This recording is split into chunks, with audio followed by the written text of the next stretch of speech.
Okay, good evening. एक बार please confirm कर देना ऑडियो वीडियो में कोई भी प्रॉब्लम।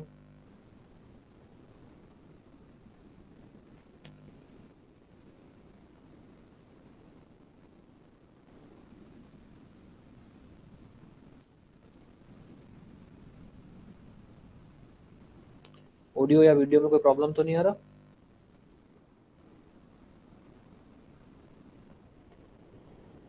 चलिए ठीक है, फाइन। सो ऑब्वियस है कि अपनी पहली क्लास है सीपीसी को लेकर। कुछ एक बेसिक बात है जो मैं आपको बता देता हूँ। सीपीसी का नाम सुनते ही हमको सबसे पहले तो ये लगता है कि बहुत ही मुश्किल सब्जेक्ट है, ये हमसे नहीं हो पाएगा। ऐसा कुछ नहीं है। ये सब्जेक्ट ना होने की वजह सिर्फ एक ही होती है कि जब हम इसको पढ़ने बैठते हैं तो हम इस सब्जेक्ट को बाकी सब्जेक्ट की तरह पढ़ना चाहते हैं, जैसे कि बीएनएस है, जैसे कि साक्ष्य अधिनियम है, या मैं बोल दूं कॉन्स्टिट्यूशन है, जिनके अंदर एक लिमिटेड एरिया है कि भाई इतना ही है, इससे ज़्यादा कुछ है ही नहीं, आप इतना पढ़ लो, सफिशिएंट है, उससे बाहर कुछ है ही नहीं, चाहे कोई किताब उठा लो चाहे कुछ भी उठा लो। सीपीसी में ऐसा नहीं है, चाहे सीपीसी है चाहे बीएनएसएस है, जो दोनों प्रोसीजरल लॉ है उनमें ऐसा नहीं। उनमें अगर आप किताबों में जाओगे तो वो एक एक टॉपिक को आपको 10 तरह के लेवल पे ले जाएगा, अंदर ही अंदर कुछ ना कुछ। और हम लोग को लगता है कि यार इतना कुछ पढ़ना पड़ेगा, या हम हमेशा डाउट में ही रहते हैं कि कितना आता है कितना नहीं आता। और दूसरा क्या हो जाता है कि कोई भी ऐसा पर्सन जो हमको मिलता है, जो ऑब्वियस है कि वो हमारा कॉन्फिडेंस ही गिराना चाहता है, वो ये नहीं देखना चाहता कि भाई आप पेपर के हिसाब से आपकी क्या तैयारी है। वो ऐसा अजीब गरीब घुमा फिरा के क्वेश्चन पूछता है जो कभी नहीं आ सकता। जैसे अगर मुझे आपका कॉन्फिडेंस गिराना है तो मैं आपसे ये नहीं पूछूंगा कि अच्छा ये बता दो रेस जुडिकाटा क्या होता है, अच्छा ये बता दो कंस्ट्रक्टिव रेस जुडिकाटा क्या होता है। मैं आपसे घुमा फिरा के क्वेश्चन ये पूछूंगा कि अच्छा ये बताओ रेस जुडिकाटा को प्लेंटिफ्स में लगता है क्या, रेस जुडिकाटा को डिफेंडेंट में लगता है क्या। इस लेवल का पेपर कभी नहीं आएगा, इस लेवल का क्वेश्चन जुडिशरी में कभी नहीं आएगा। क्योंकि प्रोसीजरल लॉ को लेकर एक सिंपल सा रूल है जिसको ये बोला जाता है कि प्रोसीजरल लॉ लिबरल इंटरप्रिटेशन पे चलता है, कि भाई उसके अंदर आपको बेसिक पता होना चाहिए। क्योंकि इन किताबों के अलावा, प्रोसीजरल लॉ की बात कर रहा हूँ, सीपीसी, आपका सीआरपीसी, आपका बीएनएसएस, इसके अलावा हाईकोर्ट की रूलिंग्स भी साथ में चलती हैं। तो ज्यादातर जो कोर्ट के अंदर जो प्रोसीजर चलते हैं वो हाईकोर्ट की रूलिंग्स पे चलते हैं। ये जो आपकी बेरेक्स है या जो हम पढ़ते हैं सिर्फ बेसिक आता है। तो अब ये ध्यान रख लेना कि मैं आपको जितना पढ़ाऊंगा जुडिशरी के हिसाब से पढ़ाऊंगा। आप में से कोई भी ये सोच के बैठा है कि भाई मैं आपको ऐसा पढ़ा दूंगा कि आपको कोई मर्जी किताब उठा लेना, उस किताब का आपको सब कुछ आता होगा, ऐसा कुछ नहीं होगा। आपको अगर उस पर्पज से पढ़ना है तो आप ये क्लास मत करना, क्योंकि इस क्लास में आपको सिर्फ लिमिटेड पढ़ाया जाएगा। हाँ, इस चीज की गारंटी है कि उससे बाहर जुडिशरी में नहीं आएगा, चाहे कुछ भी हो जाए। चाहे आप कोई मर्जी पेपर उठा लेना, आप किसी कितने भी साल पुराना पेपर उठा लेना, राजस्थान जुडिशरी का, एमपी जुडिशरी का, या जो भी आपके और इधर उधर के पेपर है उन सब का, उससे बाहर कुछ नहीं आएगा। अब आते हैं कि हम इसको पढ़ेंगे कैसे। सीपीसी में हम लोग सबसे बड़ी गलती ये करते हैं कि हम लोग सीधा चालू हो जाते हैं प्रोसीजर पे, कि भाई प्रोसीजरल लॉ है तो प्रोसीजर पे आ जाओ। नहीं, हम सीपीसी को दो पार्ट में पढ़ेंगे। एक होगा इसका इंट्रोडक्शन वाला। इंट्रोडक्शन में हम क्या करेंगे, जो टॉपिक्स है जिनका प्रक्रिया से कोई लेना देना नहीं है, जैसे डिग्री क्या होता है, जजमेंट क्या होता है, ऑर्डर क्या होता है, मैसने प्रॉफिट क्या होता है। अब बात आती है भाई हम क्या रैंडमली चलेंगे, हम रैंडमली नहीं चलेंगे। आप लोगों के पास बेयर एक्ट है, सीपीसी की बेयर एक्ट आप सभी लोगों के पास है? यस, सीपीसी की बेयर एक्ट सभी के पास है। कोई भी ऐसा जिसके पास सीपीसी की बेयर एक्ट नहीं है? ठीक है, हम कुछ नहीं करेंगे, ये आपकी बेयर एक्ट है। हम इस बेयर एक्ट में क्या करेंगे, सबसे पहले मान लो सेक्शन 2 वाला एरिया उठा लेंगे कि भाई सेक्शन 2 डेफिनेशन का एरिया है। उसमें हम क्या करेंगे, जो वैसे तो हम सेक्शन 2 सारा ही पढ़ेंगे जब अपने इसके इंपॉर्टेंट वर्ड्स कर जाएंगे।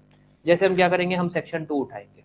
हम सेक्शन 2 में जो भी इंपॉर्टेंट है, जैसे डिक्री है, ऑर्डर है, जजमेंट है, लीगल रिप्रेजेंटेटिव है, मैसने प्रॉफिट है, ये हम जितने भी इंपॉर्टेंट है इनको बहुत अच्छे से करेंगे। उसके अलावा ऐसा कोई भी टॉपिक है जो इसके अलावा कुछ भी ऐसा जो इन डेप्थ नहीं पढ़ना, हम उसको जितना पढ़ने लायक है उतना पढ़ के छोड़ देंगे। हम सीपीसी को बेरेक्ट के सीक्वेंस में चलाएंगे। सिंपल सा कि भाई सेक्शन 2 में से उठा लो जी, सेक्शन 2 में आ जाओ क्या क्या है। मान लो उसके बाद जो इंपॉर्टेंट है। अगर कुछ ऐसा है जो मेरे को है कि यार अभी आप एक बार छोड़ दो तो मैं आपको वो छुड़वा दूंगा। इस तरह से हम पहले सेक्शन वाला, ऑर्डर में नहीं जाएंगे, पहले सेक्शन वाला। ऑब्वियस कोई ऐसा टॉपिक है जो सेक्शन और ऑर्डर दोनों में कनेक्ट होता है, वो तो मैं आपको करवाऊंगा ही करवाऊंगा, मतलब उस टॉपिक में। बट पहले हम इंट्रोडक्शन वाले टॉपिक उठाएंगे। इन शॉर्ट, हम पहले, जैसे कि एक क्वेश्चन आता है कि बताइए सीपीसी प्रोसीजरल लॉ है या सब्सटेंटिव लॉ है? आप बताइए, सीपीसी एक प्रोसीजरल लॉ है या सब्सटेंटिव लॉ है? और अगर मैं आपको ये बोलूं कि सीपीसी मेनली, मोस्टली तो प्रोसीजरल है, बट उसमें कुछ चीजें सब्सटेंटिव भी हैं, क्या ये गलत है? ये सही है? हम यही करेंगे। हम कोई हार्ड एंड फास्ट अपने आप को धुरंधर दिखाना और ये सब अपने को कुछ नहीं करना है। पहले अपने सेक्शन वाले एरिया में जो ऐसे ऐसे टॉपिक है जिनका प्रोसीजर से कोई लेना देना नहीं है, जैसे कि अगर मैं सीक्वेंस से चालू करूँ, डिक्री, ऑर्डर, जजमेंट, उन दोनों, उन आपस में उनका क्या डिफरेंस है, मैथ्स ने प्रॉफिट, लीगल रिप्रेजेंटेटिव। उसके बाद हम मान लो आगे चले, आगे आगे ज्यूरिसडिक्शन, ज्यूरिसडिक्शन क्या होती है, काइंड्स ऑफ ज्यूरिसडिक्शन, जिनका प्रोसीजर से कोई लेना देना नहीं है, जो सिर्फ एक कॉन्सेप्ट है, थ्योरीज है। उसके बाद मान लो ये आ गया आपका ज्यूरिसडिक्शन के अंदर ही आ जाता है भाई, टेरिटोरियल ज्यूरिसडिक्शन क्या है, पेक्यूनरी क्या है, वो सारा हो गया। ये सारा ज्यूरिसडिक्शन का एरिया हो गया। प्रिसेप्ट हो गया। एग्जीक्यूशन का मतलब क्या होता है, कौन सी कोर्ट एग्जीक्यूट करती है, बेसिक बातें जो प्रोसीजर से जिसका कोई लेना देना नहीं है, पहले हम वो सारा एरिया कवर करेंगे। और मैं आपको एक एक चीज लिखवाऊंगा। हम सीपीसी को मान के चलना 2 पार्ट में पढ़ेंगे। जिस दिन अपना ये इंट्रोडक्शन वाले टॉपिक ऐसे खत्म हो जाएंगे भाई, अब ये वो टॉपिक हैं जिनके अलावा अब आपको प्रोसीजर पे आना है। जैसे हम प्रोसीजर से चालू करेंगे, सपोज प्लेंट से, प्लेंट कैसे फाइल होती है सब, फिर अपने वो दूसरा पार्ट पढ़ेंगे। जो आपको मुश्किल लगता है ना कि यार ये क्या कहानियां क्या चल रही हैं, वो अपने पार्ट 2 में पढ़ेंगे। तो अपने सीपीसी को 2 पार्ट में पढ़ेंगे और सीक्वेंस से ही चलेंगे। कुछ ऐसा नहीं है कि कभी तो मैं कहाँ पहुंच गया, कभी मैं कहाँ पहुंच गया, ऐसा कुछ नहीं करना है। कोई भी सब्जेक्ट हमेशा याद रखना, कोई भी सब्जेक्ट, ऐसा नहीं सिर्फ सीपीसी, कोई भी सब्जेक्ट अगर आपको मुश्किल लगता है, उस सब्जेक्ट को उतना ही सिंपल रखना। उस सब्जेक्ट की डेप्थ में जाने से अच्छा उस सब्जेक्ट का एक बार बेसिक कवर कर लेना। आपका बेसिक हो जाए, उसके बाद आपको जितना भी इन डेप्थ, जितना भी इन डिटेल जाना है, आप चले जाना। ठीक है? तो अब अपने चालू करते हैं सीपीसी की क्लास आज से। और दोबारा बोल रहा हूं मैं, अपने पहले सिर्फ टॉपिक्स उठाएंगे, नहीं जिसको अपने इंट्रोडक्शन बोल सकते हैं, कि इसके अंदर जो भी मोटा मोटी चीजें हैं, डिग्री, ये सब, उनको पढ़ेंगे। जब ये सारा अपना हो जाएगा, फिर अपने सीपीसी का प्रोसीजर चलाएंगे। और सब सीक्वेंस से ही चलेगा, कुछ भी ऐसा नहीं कि कभी भी कहाँ कूद फूद के कहीं भी पहुंच गए, ऐसा कुछ नहीं होगा। किसी को कोई भी सवाल, किसी ने कुछ भी पूछना है तो पूछ सकते हो। फिर अपने चालू करते हैं अपनी क्लास।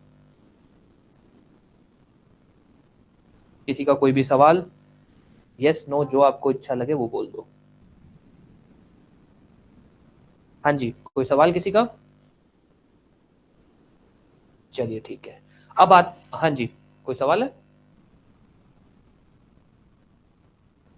चलिए ठीक है। अब आते हैं अपनी पहली क्लास है सीपीसी की। हमको कोई फालतू के अंदर इंट्रोडक्शन इंट्रोडक्शन से हमें कोई लेना देना नहीं है। छोटा सा इंट्रोडक्शन बता देता हूँ आपको कि सीपीसी जो है कोड ऑफ सिविल प्रोसीजर है, 1908 है। 1 जनवरी 1909 को ये लागू हुई थी। बात खत्म। जिस दिन हमारे पास फ्री टाइम होगा, जिस दिन हमको समय खराब करना होगा, हम इसकी इंट्रोडक्शन, ये कहाँ लागू होता है, कहाँ लागू नहीं होता, वो बातें पढ़ लेंगे। ठीक है, एक बार अपने इसको इतना ही छोड़ते हैं। पहली क्लास है, क्योंकि फालतू के अंदर समय खराब नहीं करना है। अब आ जाओ सीधा सीपीसी। हमारा सीपीसी का जो पहला टॉपिक रहेगा, आप लोग को अगर मैं आपको हेडिंग भी डलवा दूंगा, पहला टॉपिक रहेगा, पहले हम 3 वर्ड समझेंगे। सॉरी, डिक्री क्या होता है, ऑर्डर क्या होता है, जजमेंट क्या होता है, ये आपस में कैसे संबंधित है, इनमें डिफरेंस क्या है। जजमेंट, एक लाइन बोली जाती है, डिक्री फॉलोज जजमेंट, कि जजमेंट के बाद डिक्री आती है, डिक्री पास होती है, उसका मतलब क्या है वो अपने सब पढ़ लेंगे। ठीक है, अपने पहले ये 3 चीजें पढ़ेंगे, इसमें अपने को जितना भी समय लगेगा हम देंगे।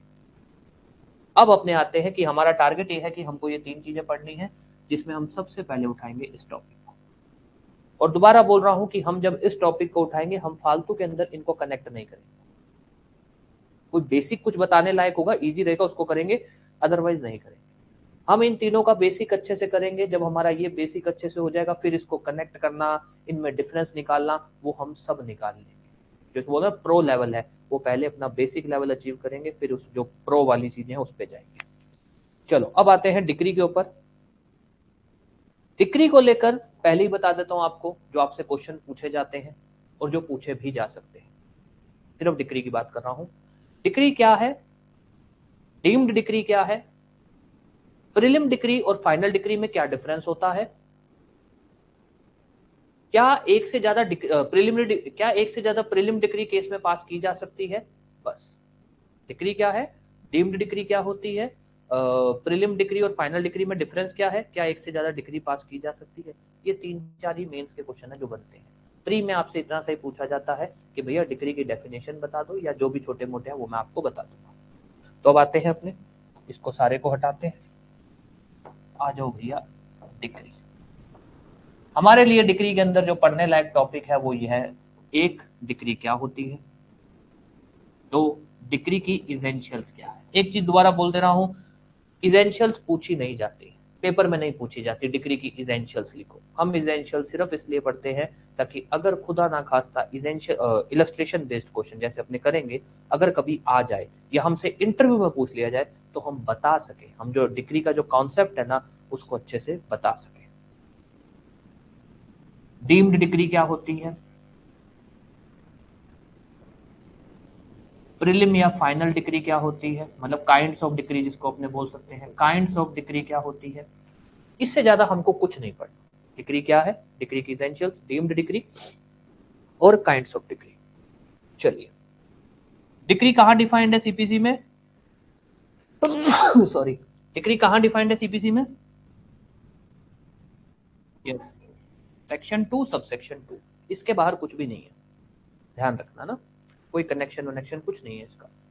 सेक्शन 2 सब सेक्शन 2 जो है वो डिक्री के बारे में बात करता है। अब दोबारा बोल दे रहा हूं, इसका जो प्रोसीजर है, डिक्री कितने दिनों में पास होगी, जजमेंट और डिक्री में कितना समय होगा, अभी नहीं, पहले इसका बेसिक, ठीक है।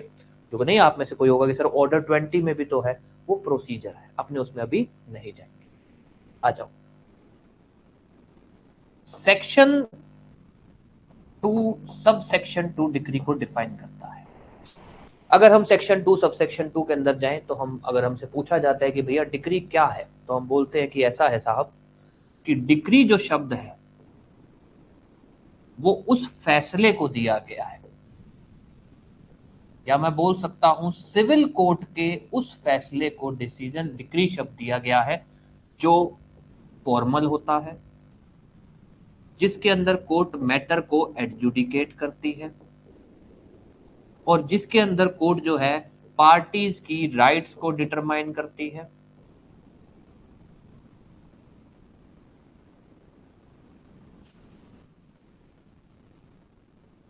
और जो कंक्लूसिव होता है, फाइनल होता है, जिसको आप बोल सकते हो कंक्लूसिव एंड फाइनल होता है।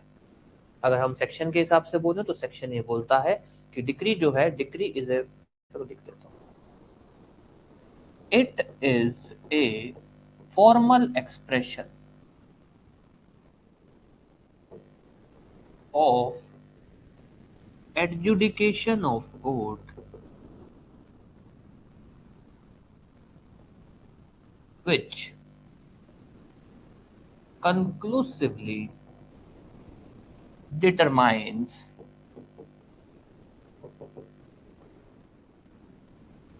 all or any of the rights of the parties to suit। अभी मैंने, ये आप में से कोई होगा सर आपने तो बिल्कुल ऐसे का ऐसा लिख दिया, मैंने कोई ऐसे याद नहीं किया था। विद टाइम जैसे जैसे बार बार पढ़ते गए, विद टाइम अपने आप कमांड होती गई, तो आप लोग भी लोड मत लेना, ठीक है। अब आ जाओ, मैंने क्या लिखा कि डिक्री क्या होती है, फॉर्मल होती है। फॉर्मल का मतलब क्या है कि सर हम सिर्फ उस फैसले को डिक्री नहीं देते, कह देंगे कि जो पार्टीज की राइट्स, कहां गया, पार्टीज की राइट्स को डिटरमाइन कर रहा है, जो फाइनल भी है, हम उस फैसले को डिक्री नहीं कह देंगे। वो डिक्री या वो फैसला उस फॉर्मेट में भी होना चाहिए जिस फॉर्मेट में डिक्री होती है। फॉर्मेट कहां बताया गया सर, ऑर्डर।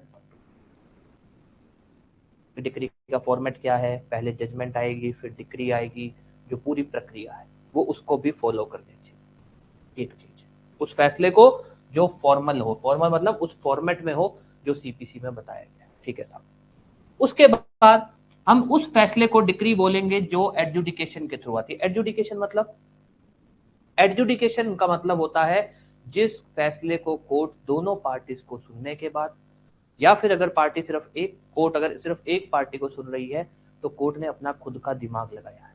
ऐसा नहीं है कि एक पार्टी को सुना, कोर्ट ने अपना दिमाग ही लगाया, बोल दिया हाँ जी जो भी बोल रहा है सही बोल रहा है। नहीं, ऐसा कोई भी फैसला जो मेरिट्स पे पास किया जाता है, कोर्ट पार्टीज को सुनती है या एक ही पार्टी को सुनती है, पर कोर्ट उसके बाद ये भी कंफर्म करती है कि क्या ये सही है या नहीं है। इसको आप बोल सकते हो कि कोर्ट एविडेंसेस मांगती है, अपने हिसाब से अपना दिमाग लगाती है, उसको जो भी क्रॉस वेरीफाई करना वो सब करती है। जो कोर्ट में काम होता है एविडेंस वाला, वो सब पूरा प्रोसीजर फॉलो करती है और फिर वो फैसला सुनाती है। एक वो फैसला जो फॉर्मल होना चाहिए, वो फैसला जो एडजुडिकेशन के बाद आना चाहिए, वो फैसला, हालांकि यहाँ कोर्ट वर्ड यूज किया गया है बट हम बोलते हैं वो फैसला जो सिविल कोर्ट ने सुनाया होना चाहिए, वो फैसला जो सिविल कोर्ट ने सुनाया होना चाहिए। इसी के साथ एक और बात भी बनती है जो हालांकि आपकी डेफिनेशन में नहीं लिखा हुआ है, वो फैसला जो सूट में आना चाहिए। ये क्या है सर? दो चीजें होती है, एक होती है एप्लीकेशन डालना कोर्ट में, उस पर भी कोर्ट फैसला सुनाती है। एक होती है आप कोर्ट में केस फाइल करते हो, सिविल केस को हम बोलते हैं सिविल सूट। सिविल सूट में जो फैसला होता है उसको हम बोलते हैं डिक्री। और सिविल सूट किस पे फाइल होता है? जैसे कोई भी एप्लीकेशन डालते हो उस पर आदेश आता है प्लेंट। सिविल सूट चालू करने के लिए या सिविल सूट के लिए आप जो कागज डालते हो, प्लेंटिफ या जो भी पार्टी कागज डालती है कि साहब हमारा ये कहना है हमारे साथ ये गलत हुआ है, उस कागज को क्या बोला जाता है? प्लेंट। तो हम ये भी बोलते हैं कि वो फैसला जो सिविल सूट में आया होना चाहिए। उसके बाद वो फैसला जो फाइनल हो, वो फैसला जो फाइनल हो, पार्टीज की राइट को फाइनली डिटरमाइन कर। अब ये क्या है सर? इसके अंदर ऐसी, मैं इसको दोबारा भी बताऊंगा, अभी तो मैं मोटा मोटी बता रहा हूं ताकि इन डिटेल जाए तो आपको समझ आ जाए बातें। फाइनल का यहां मतलब ये नहीं है कि जिसके खिलाफ आप अपील नहीं कर सकते, वो कर सकते हो। अपील का स्टेज जो है एक पार्ट ऑफ प्रोसीजर है। वो फैसला जिसके बाद आप दोबारा केस नहीं फाइल कर सकते, उसको हम बोलेंगे कंक्लूसिव एंड फाइनल। या भैया इस चीज पे दोबारा नहीं सुना जाएगा, इस चीज पे दोबारा मुद्दा नहीं उठ सकता, उसको हम बोलते हैं कंक्लूसिव एंड फाइनल। अगेन वो फैसला जो पार्ट राइट्स डिटरमाइन करता है। राइट्स कौन सी? राइट भी दो तरह की होती है, प्रोसीजरल एंड सब्सटेंटिव। ये क्या है सर? सब्सटेंटिव राइट ये होती है कि क्या ये प्रॉपर्टी आपकी है या नहीं है, क्या ये घर आपका है या नहीं है, आप यहां से जा सकते हो कि नहीं, जिसका जो आपका अधिकार है, इसको हम बोलते हैं सब्सटेंटिव राइट्स। प्रोसीजरल राइट्स क्या है सर? क्या आप केस फाइल कर सकते हो कि नहीं कर सकते हो, क्या आपको अरेस्ट किया जा सकता है कि नहीं किया जा सकता, ये होते हैं आपके प्रोसीजर। नहीं सर, अरेस्ट हो गया सब्सटेंटिव राइट। आप केस कैसे फाइल कर सकते हो, आप कोर्ट में जो भी आपकी प्रक्रिया है कोर्ट में जाने की, एप्लीकेशन डालने की, उसको हम बोलते हैं प्रोसीजरल राइट्स। कोई भी ऐसा फैसला जो जिसके अंदर कोर्ट आपके सब्सटेंटिव राइट्स बता रही हो, प्रॉपर्टी या जो आपके अधिकार, जिसको अपने बोल रहे हैं मौलिक अधिकार नहीं, नॉर्मल जो नॉर्मल लीगल राइट्स है, जिसको आप सब्सटेंटिव बोल सकते हो, केस के राइट्स नहीं, ये एप्लीकेशन डाल सकते हो कि नहीं डाल सकते हो वो सब नहीं, सब्सटेंटिव राइट्स। उसके बाद जो फैसला है वो सब्सटेंटिव राइट्स किसके बता रहा हो? केस की पार्टीज के। ऐसा नहीं है कि वो किसी थर्ड पार्टी के राइट्स बता रहा है, उसको भी आप डिक्री बोल दोगे, आप डिक्री नहीं बोल सकते। अब दोबारा ध्यान देते हैं, सेक्शन 2 सबसेक्शन 2 जो है डिक्री वर्ड को डिफाइन करता है, जो ये बोलता है कि डिक्री हम उस डिसीजन को, सिविल कोर्ट के उस डिसीजन को हम डिक्री बोलते हैं जो फॉलोइंग चीजों को फुलफिल करता हो। ये सारी चीजें जिसमें फुलफिल होती है, अब हम क्या बोलते हैं? सिविल कोर्ट के उस फैसले को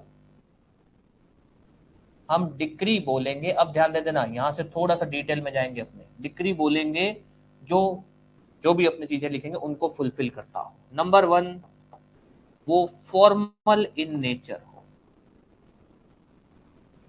डिसीजन क्या होना चाहिए? फॉर्मली एक्सप्रेस होना चाहिए। फॉर्मली मतलब फॉर्मेट, वो उस फॉर्मेट में हो, वो उस प्रोसीजर के थ्रू पास किया हो जो आपको सीपीसी बोलता है। इसका मतलब क्या है? प्रोसीजर कहां बताया गया है? ऑर्डर 20 में। जो डिक्री का प्रोसीजर कहां बताया गया है? ऑर्डर 20। वैसे गलत लिखा है मैंने, ऐसे लिखना नहीं है आपको कभी भी, क्योंकि रूल बोलते हैं ऐसे लिखो, ठीक है? कभी भी ऐसे नहीं लिखना। ऑर्डर 20, जो ऑर्डर 20 की जो प्रक्रिया है, ऑर्डर 20 का जो तरीका है कि पहले ये होगा, जो भी तरीका है, उस तरीके के थ्रू, उस फॉर्मेट के थ्रू आपने अगर फैसला सुनाया है तभी वो डिक्री शब्द बनेगा। एक। दूसरा, वो जो डिसीजन है वो एडजुडिकेशन के बाद आना चाहिए, या आप बोल सकते हो अपॉन एडजुडिकेशन होना चाहिए, मतलब कि डिसीजन ऑन मेरिट्स पास किया जाना चाहिए। कोर्ट ने अपना दिमाग लगाया है। अब ये क्या बात बनी? सर एक एग्जांपल है, आप बताना उसमें क्या होगा। आपने एक केस फाइल किया, कोर्ट ने आपको तारीख दी, सपोज तारीख दे दी 2 जनवरी। आप उस तारीख को नहीं आए, कोर्ट ने आपका केस रद्द कर दिया, डिसमिस कर दिया। पार्टी आई नहीं है, डिसमिस कर दो। क्या ये डिक्री होगा? क्या ये डिक्री होगा? रीजन,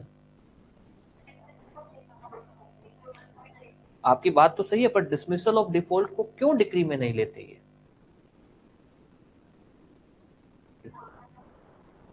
क्या कह रहे हैं?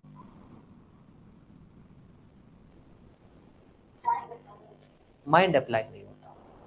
कोई भी ऐसा फैसला जिसमें कोर्ट अपना दिमाग लगा ही नहीं पाई, चाहे ऐसे बोल दो लगाया नहीं या लगा ही नहीं पाई, कि भाई कोर्ट के पास जो फैक्ट थे, कोर्ट ने उसको चेक किया कि वो सही है कि गलत है।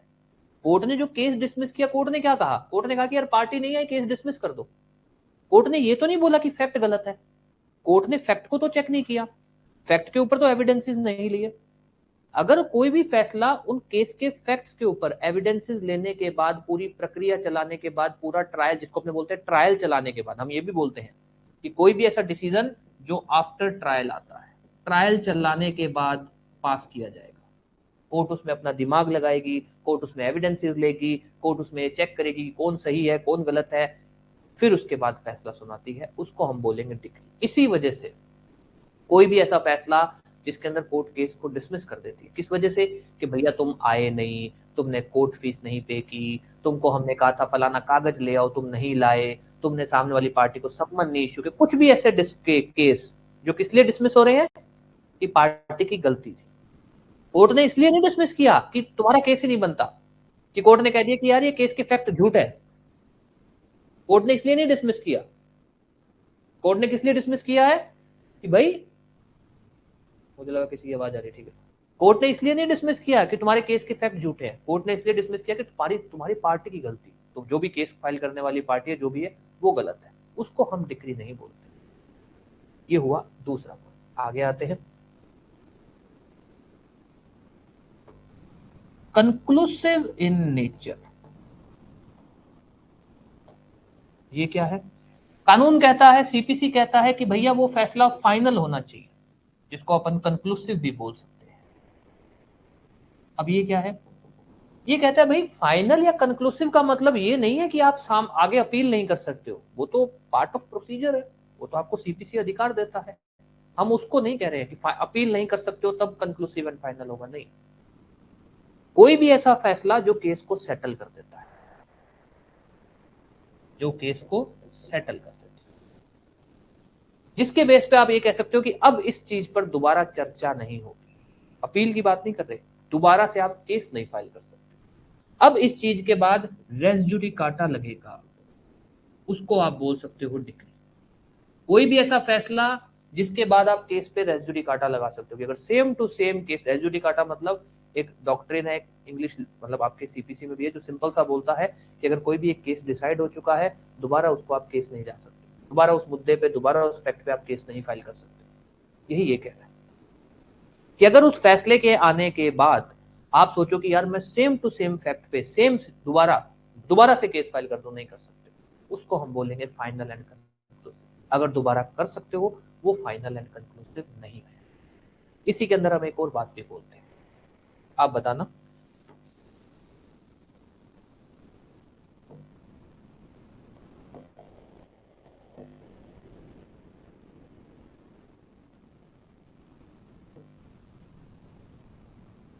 क्या ये डिग्री है? तो बोल देता हूं है क्या, मैं बता देता हूं आपको ये है क्या। केस चल रहा था, केस के दौरान कोर्ट ने कोई फैसला सुना दिया, केस के दौरान क्या ये डिक्री है?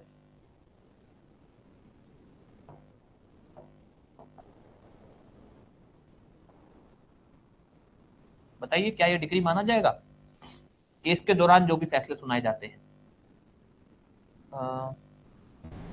रीजन?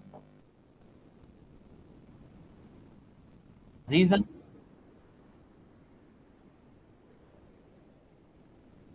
एक्चुअली में क्या है, आपकी बात बिल्कुल सही है। ये क्या है ना, चाहे एग्जांपल बता देता हूँ आपको। भाई मान लो, एग्जांपल ले लेते हैं अपने कि यार मैं आपके खिलाफ केस में गया कि साहब कोई भी ले लो एग्जांपल, किसी का भी नाम ले लेता हूँ मैं, कि भाई let's take an example Ruchika, ठीक है, कि साहब रुचिका ने मेरी प्रॉपर्टी पर कब्जा कर रखा है, इसने मेरे को घर से बाहर निकाल दिया। आप साहब ये डिसाइड करो कि प्रॉपर्टी किसकी है और तब तक आप मुझे कब्जा दे दो। कोर्ट ने कह दिया, एक आदेश पास कर दिया कि जब तक फैसला सुनाया नहीं जाता तब तक ये कब्जे पे रह सकते हैं। जब तक फैसला सुना, कोई भी केस के दौरान जब भी फैसला होता है ना, उसको हम यही बोलते हैं कि कोर्ट बोलती ही ऐसे ही है कि जब तक केस फाइनल नहीं हो जाता या डिसाइड नहीं हो जाता तब तक। मतलब अगर केस डिसाइड होता है और उसमें ये बात आती है कि भैया मकान मेरा नहीं है, मुझे हटाया जा सकता है, तो ये फाइनल तो नहीं हुआ, ये तो चेंज हो सकता है, ये कभी भी चेंज हो सकता है। या केस, या ये बोलूं कि भाई इसकी तो एक मियाद है, एक टाइम पीरियड है कि जब तक फैसला नहीं होगा तब तक इसकी मियाद है। इसीलिए बोला जाता है कि केस के दौरान, हालांकि मैंने यहाँ पे लिखा इंटरिम डिसीजन इसलिए ताकि आप लोग रटी रटाई बात पे ना चले जाओ। Interim order, इंटरलॉक्यूटरी order, temporary injunction, ये सब जितने भी हैं, इसीलिए हम इनको डिक्री नहीं बोलते। क्यों? क्योंकि ये फाइनल नहीं होते सर, ये subject to decision of court. Court का जो फाइनल फैसला आएगा उसके हिसाब से होंगे। ये रहेंगे या नहीं रहेंगे इनका कुछ नहीं पता, कोर्ट का क्या फैसला आएगा वो। चलो आ जाओ, अभी कोई भी डाउट हो तो पूछ लेना, एक बार मैं आपको फटाफट एक बार मोटा मोटी बता दूं, फिर कोई भी डाउट रहे तो पूछ लेना। Formal in nature, adjudication, conclusive, adjudicate parties. अब आ जाइए अगली लाइन, ठीक है।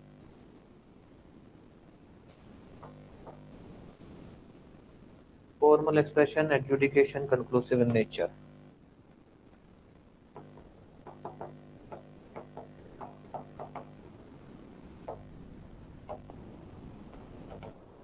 अब आ जाओ, हम उसी फैसले को डिक्री बोलेंगे जो फैसला केस की पार्टीज, ध्यान देना हमने ये बात बोली है राइट्स ऑफ पार्टीज, हमने ये नहीं बोला राइट ऑफ एनी पर्सन, हमने ये नहीं बोला। कोई भी ऐसा फैसला जो केस की पार्टीज की राइट बता रहा हो उसको हम डिक्री बोलेंगे। सपोज मान लो मैंने रुचिका पे केस किया था कि साहब ये जो प्रॉपर्टी है ये मेरी प्रॉपर्टी है और आप डिक्लेयर करो कि ये प्रॉपर्टी मेरी है और रुचिका को उस प्रॉपर्टी से हटाओ। सपोज उस केस के अंदर ऐसी कोई इधर उधर की बातें होती हैं और होते होते कोई ऐसा आदमी जो केस की पार्टी नहीं है उसको लेकर कोर्ट फैसला सुना देती है। कोई तीसरा आदमी उसको बोल देती है कि भैया जब तक ये केस, जब उसको बोल देती है कि भैया ये प्रॉपर्टी तुम्हारी नहीं है, वो तो केस की पार्टी नहीं है, वो तो केस के अंदर उसका कोई लेना देना ही नहीं है ना, वो उस केस की एज ए पार्टी के तौर पर नेम भी नहीं है, उस फैसले को डिक्री नहीं बोला जाएगा। कोई भी ऐसा फैसला जो केस की पार्टीज को लेकर होना चाहिए तभी हम उसको डिक्री बोलेंगे। चलो ये तो बेसिक है कि भाई ऑब्वियस है, कोर्ट पागल तो है नहीं कि किसी भी तीसरे आदमी को लेकर फैसला सुनाएगी। अगर किसी तीसरे आदमी को लेकर फैसला सुनाना भी होगा तो कोर्ट उसको पार्टी के तौर पर ऐड कर देगी, फिर वो डिक्री बन जाएगा। तो ये तो कुछ अलग नहीं है, ये इंपॉर्टेंट है। वो डिसीजन सब्सटेंटिव राइट्स बताना चाहिए पार्टीज की। क्या बनाना चाहिए?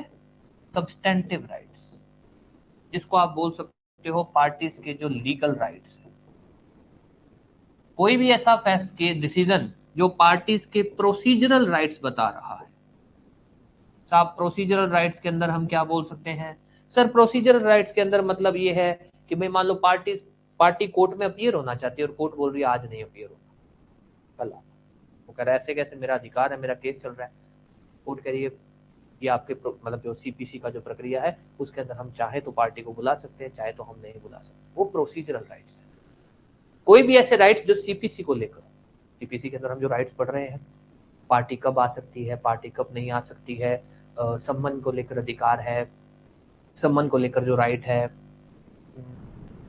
उसके अलावा एडजर्नमेंट को लेकर जो अधिकार है, ये प्रोसीजरल राइट्स है, जो केस की प्रक्रिया के दौरान जो राइट्स होते हैं कि ऐसा कर सकते हो, नहीं कर सकते हो, एडजर्नमेंट मिलेगा नहीं मिलेगा, वो प्रोसीजरल राइट्स। प्रोसीजरल लॉ के अंदर जो आपको राइट्स दिए गए हैं वो प्रोसीजरल राइट्स, इसकी बात नहीं हो रही। वो राइट्स जो आपके सब्सटेंटिव इन नेचर है। सब्सटेंटिव नेचर मतलब कि भाई आपका अधिकार क्या बनता है, लीगल राइट्स जो आपके कॉन्ट्रैक्ट में है, आपके टीपीए में है, आपके इसमें क्या नाम है आपका, कॉन्ट्रैक्ट हो गया, टीपीए हो गया, और भी कोई सिविल लॉ हो गया क्या, और कोई सिविल लॉ रह गया, जो भी छोटा मोटा जो भी सिविल लॉ है उनमें। अब इसमें एक एग्जांपल आप लोग बताना।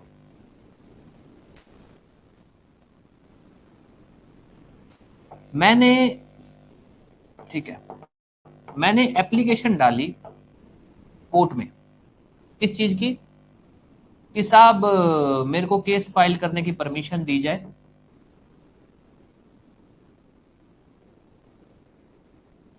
As indigent. इंडिजेंट मतलब एक गरीब आदमी के तौर पर मुझे परमिशन दी जाए कि मैं कोर्ट फीस वगैरह पे करने में सक्षम नहीं हूं, तो मुझे इस चीज की परमिशन दी जाए। कोर्ट ने मेरी ये परमिशन रिजेक्ट कर दी। इस ऑर्डर को हम क्या बोलेंगे, क्या हम इस डिसीजन को डिक्री बोलेंगे या ऑर्डर बोलेंगे, बताइए। मैंने एप्लीकेशन डाली थी कोर्ट के अंदर कि साहब मेरे को परमिशन दी जाए इंडिजेंट पर्सन के तौर पर केस फाइल करने की। कोर्ट ने मेरी वो परमिशन रिजेक्ट कर दी। इस फैसले को, कोर्ट के इस फैसले को क्या बोला जाएगा, डिक्री बोला जाएगा या ऑर्डर बोला जाएगा? रीजन,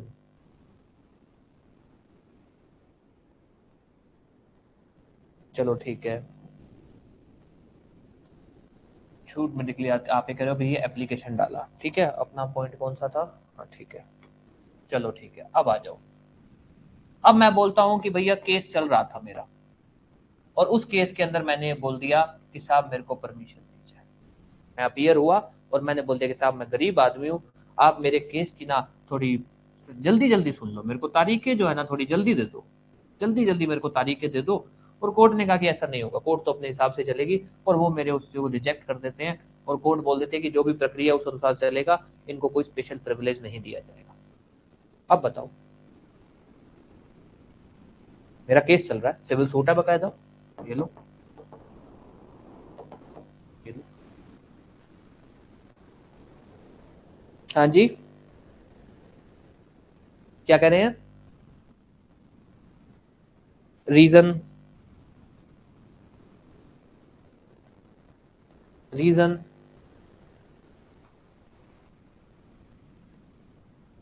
हाँ जी, अरे खुल के बोलो यार, कोई दिक्कत नहीं है, सही गलत कोई फर्क नहीं पड़ता, जो लग रहा है बोलो। लग रहा है कि नहीं पता, लग रहा है क्यों होगा, तो भी बोल दो कि नहीं पता। बिल्कुल, ये भी आपका ग्राउंड सही है, ये भी आपका ग्राउंड सही है। क्या कह रहे हैं?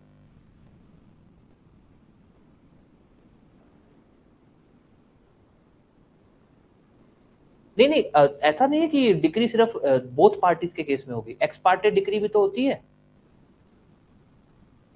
ना। एक्स पार्टे डिग्री ऐसा नहीं है कि दो पार्टी का होना जरूरी है, हाँ केस फाइल करने के लिए दो पार्टी का होना जरूरी है, पर सपोज एक पार्टी आई नहीं।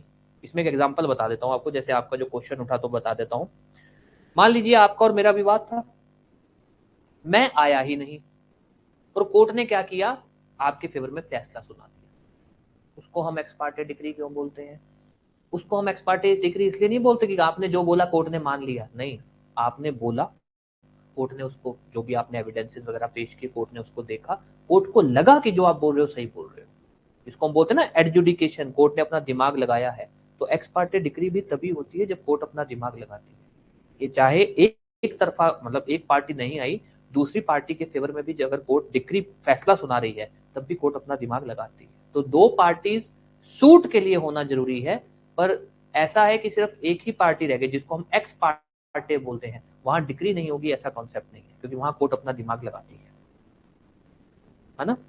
आपकी बात ये भी सही है कि सर केस के दौरान सुनाया जा रहा है। दूसरी बात, सर ये जो है ना, ये प्रोसीजरल राइट है।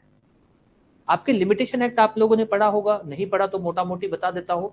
लिमिटेशन एक्ट एक ऐसा है जिसके अंदर हम कोर्ट में एप्लीकेशन, आप मोटा मोटी लगभग ने पढ़ा होगा या पता होगा कि हम एप्लीकेशन डालते हैं कि साहब मैं थोड़ा लेट हो गया केस फाइल करने में, मेरे को समय दे दो। साहब मेरे घर में कोई बीमार हो गया था इसलिए मैं टाइम पे नहीं आ पाया केस फाइल करने में, मेरे को समय दे दो। साहब मेरे को पता ही नहीं लगा मेरे साथ धोखा कब हो गया, 5 साल पहले धोखा हुआ था, मेरे को पता ही नहीं लगा, मेरे को अब पता लगा है, प्लीज मेरे को अब केस फाइल करने की परमिशन दे दो। ये सब क्या है? Procedural rights. आप कर सकते हो, नहीं कर सकते हो, इसीलिए हम सीपीसी और लिमिटेशन को साथ मतलब बोला जाता है साथ में पढ़ो, पढ़ो ना पढ़ो कोई फर्क नहीं पड़ता। ये सब क्या आपकी प्रोसीजरल राइट्स, आप फाइल कर सकते हो, नहीं कर सकते। तो ये जितना भी है, तो जितने भी आप देखते हो सीपीसी के अंदर जो भी है, इसीलिए एप्लीकेशन डलती है। हम उसको डिक्री नहीं बोलते हैं, उनको ऑर्डर ही बोलते हैं। कोर्ट के जो फैसले होते हैं उनको हम ऑर्डर ही बोलते हैं, उनको हम डिक्री नहीं बोलते हैं, क्योंकि वो आपके प्रोसीजरल राइट्स को डिटरमाइन करते हैं। यहाँ पे इसने क्या मांगा है? अपनी प्रोसीजरल राइट क्लेम की है कि मेरे को परमिशन दी जाए, पर कोर्ट ने मना कर दिया, तो इसको हम क्या बोलेंगे? डिसीजन को ऑर्डर। मेरे को बस आपको बताना था कि प्रोसीजरल राइट्स ये जो सीपीसी है किसको कहना चाहती है। वही वो सभी राइट्स जो आपके प्रोसीजरल लॉ में दिए गए हैं, जिनको जो राइट्स आप क्लेम कर रहे हो ना, तो जिनको क्लेम करने टाइम आप जो बेस बना रहे हो कि किस ग्राउंड पे आप क्लेम कर रहे हो, तो आप बोलते हो सर लिमिटेशन एक्ट में क्लेम कर रहा हूँ, सर सीपीसी में ये बात है इसलिए क्लेम कर रहा हूँ, तो वो क्या है? प्रोसीजरल। प्रोसीजरल लॉ में जो आपके अधिकार है वो क्या बने? Procedural rights. उन पर जो भी फैसला होगा वो कभी भी डिक्री नहीं हो सकता है। डिक्री तभी होगा जब आपके सब्सटेंटिव राइट्स पर जो है फैसला होगा। कोई भी डाउट कुछ भी किसी भी तरह का? हाँ जी, कोई भी डाउट?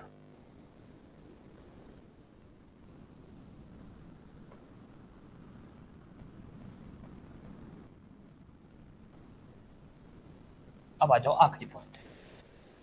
हम उसी डिसीजन को डिक्री बोलेंगे जो सिविल सूट में फाइल की गई। इन शॉर्ट, अगर एप्लीकेशन के ऊपर फैसला है वो डिक्री नहीं है, जो आप लोग कई बार बोल चुके हो, वो डिक्री नहीं ऑर्डर होता है। तो हम कैसे पता लगाएंगे भाई फैसला किस चीज पे, सिविल सूट कब माना जाएगा? अगर जो फैसला है वो प्लेंट पर सुनाया जा रहा है। केस फाइल करने के लिए जो प्लेंटिफ है, जो वादी है, जो केस करता है, वो एक कागज पेश करता है जिसमें अपने केस के फैक्ट बताता है। उस कागज को बोला जाता है प्लेंट। भाई ये मेरी कहानी है, ये मेरा इसमें इस कहानी के आधार पर मैं ये क्लेम कर रहा हूँ, उसको बोला जाता है प्लेंट। प्लेंट जिस दिन आप फाइल करते हो उसी दिन सिविल सूट माना जाता है। तो सिविल सूट किस बेस पे होता है? प्लेंट के बेस पे। तो अगर इस प्लेंट पे जो फैसला होगा वो होगा डिक्री, एप्लीकेशन पे जो भी फैसले होंगे वो होंगे ऑर्डर। अब आ जाओ, ध्यान दे देना।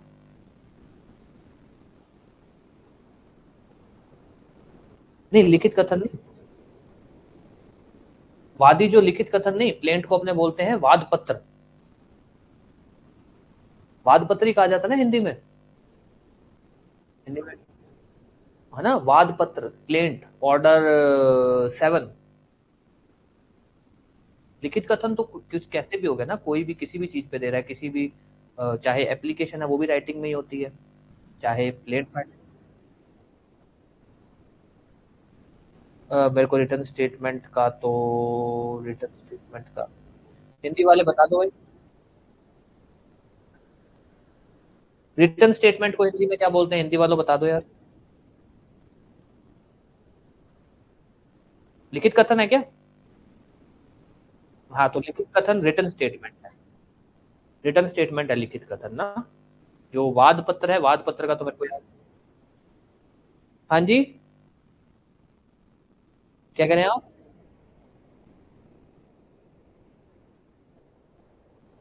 हाँ, जवाब ना।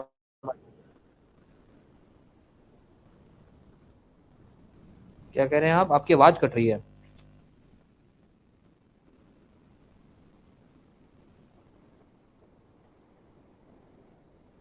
हाँ, रिटर्न स्टेटमेंट की ही हुई। बाकी अभी चेक कर लेते हैं। वैसे तो रिटर्न स्टेटमेंट की ही हुई, और जवाबनामा तो नहीं होता, बट मैं फिर भी एक बार देख लेता हूँ। जवाबनामा तो नहीं होता है ना, लिखित कथन ही है साहब, जवाबनामा नहीं होगा, है ना? ठीक है, कर दें चालू, कंटिन्यू कर दें? कंटिन्यू कर दें तो अब ध्यान दे देना, वाद पत्र बोलोगे आप, वो मत बोल देना कि लिखित कथन पे जो भी आदेश है। लिखित कथन तो भाई पहली बात तो लिखित कथन रिटन स्टेटमेंट हो गया, उल्टा ही, बहुत ही उल्टा हो गया। आपका रिटन स्टेटमेंट तो बहुत बाद में आता है। सिविल सूट चालू कहां से होता है? जिस दिन आप कोर्ट के अंदर प्लेंट, जो आपका वाद पत्र है वो लगा देते हो, उस दिन से। तो जो भी ऐसा फैसला जो प्लेंट पे आता है हम ये बोलते हैं, ठीक है, या जो भी ऐसा फैसला जो सिविल सूट में आता है। तो अब आते हैं, अपने इसको समझ लेते हैं। अब अपने मोटा मोटी ये समझने जा रहे हैं कि डिक्री क्या होता है, डिक्री की इसेंशियल्स क्या होती हैं, ताकि हम ये समझ पाए कि भाई कब डिक्री होगा, या कब डिक्री होगा और कब आदेश होगा। डिक्री के केस में अंदर अगर याद करने की बात करें तो हमको 4 लाइनें याद रखनी है कि डिक्री हम उस फैसले को बोलते हैं जो फॉर्मली एक्सप्रेस किया जाता है, जो केस की जो पार्टीज है उनकी राइट्स को कंक्लूसिवली डिटरमाइन करता है, फाइनल बिल्कुल होना चाहिए। जो केस की जो पार्टीज हैं, फॉर्मल एक्सप्रेशन हो गया, जो एडजुडिकेशन के बाद आता है, जो फॉर्मली एक्सप्रेस होता है, पार्टीज की राइट्स डिटरमाइन करता है, ऑब्वियस सब्सटेंटिव राइट्स, ये सब जो जिसको आप बोल सकते हो कि कंक्लूसिव होता है, फाइनल होता है जो हम बोल सकते हैं, और जो एडजुडिकेशन के बाद आता है। ये एडजुडिकेशन वाला पॉइंट बहुत अच्छे से याद रखना, इसके ऊपर कई बार क्वेश्चन पूछे जाते हैं कि भाई अगर कोर्ट ने कोई भी ऐसा फैसला सुनाया कि एक पार्टी नहीं आई इसलिए रद्द कर दिया, आपने कोर्ट फीस नहीं पे की थी इसलिए रद्द कर दिया, आपने सम्मन नहीं इशू किया इसलिए रद्द, किसी भी वजह से, वहां हम बोलते हैं कि साहब ये डिक्री नहीं हो सकती, क्योंकि कोर्ट ने केस के मेरिट्स पे तो फैसला सुनाया नहीं, कोर्ट ने अपना दिमाग नहीं लगाया, कोर्ट ने बोला क्योंकि आपने एक प्रोसीजरल लैप्स किया, सीपीसी कहता है ना, आपने जो प्रक्रिया है उसमें डिफॉल्ट किया है, कि आपकी ड्यूटी बनती थी सम्मन इश्यू करने की, आपने नहीं किया, आपकी ड्यूटी बनती थी सम्मन पहुंचाने की, नहीं पहुंचाई, इसलिए डिसमिस हुआ। पार्टी का केस इसलिए नहीं डिसमिस हुआ कि केस जो फैक्ट है वो झूठे पाए गए हैं, ऐसा नहीं। तो ध्यान रख लेना, आपको ये 4 लाइनें याद रखनी है। कोई भी ऐसा फैसला जो फॉर्मली एक्सप्रेस होता है, जो पार्टीज की राइट्स जो है कंक्लूसिवली डिटरमाइन करता है, जो एडजुडिकेशन पे आता है, और जो हो गया कंक्लूसिव हो गया दूसरा पॉइंट, तीसरा राइट्स डिटरमाइन करता है और एडजुडिकेशन पे आता है। ये 4 पॉइंट याद करने हैं। फॉर्मल एक्सप्रेशन, पार्टीज की राइट्स को कंक्लूसिवली, पार्टीज की राइट्स एक हो गया, 2, तीसरा कंक्लूसिवली डिटरमाइन करता है, और चौथा एडजुडिकेशन। ये 4 पॉइंट बहुत अच्छे से याद कर लेना। उसके बाद जो 2 पॉइंट, 1 या 2 पॉइंट और याद रखोगे कि कोई भी ऐसा फैसला जो सिविल सूट में होना चाहिए, सिविल कोर्ट द्वारा पास होना चाहिए, उसी को हम क्या बोलेंगे? डिक्री। सिविल सूट में, ये इंपॉर्टेंट, सिविल सूट का मतलब ये है कि वो फैसला प्लेंट के ऊपर होना चाहिए, जो कोर्ट ने फैसला सुना है प्लेंट के ऊपर होना चाहिए या सिविल सूट में होना चाहिए। फैसला अगर एप्लीकेशन पे हो रहा है उसको भी हम डिक्री नहीं बोल सकते हैं। ये है आपका डिक्री की डिक्री क्या होता है। फिर हम डिक्री की इसेंशियल्स इसलिए पढ़ते हैं ताकि अगर कभी भी कोई भी क्वेश्चन आ जाए तो, जैसे कि यहां से आपसे एक क्वेश्चन पूछा जा सकता है कि अगर कोर्ट ने केस को डिसमिस कर दिया, क्यों? क्योंकि साहब पार्टी अपीयर नहीं हुई थी। क्यों?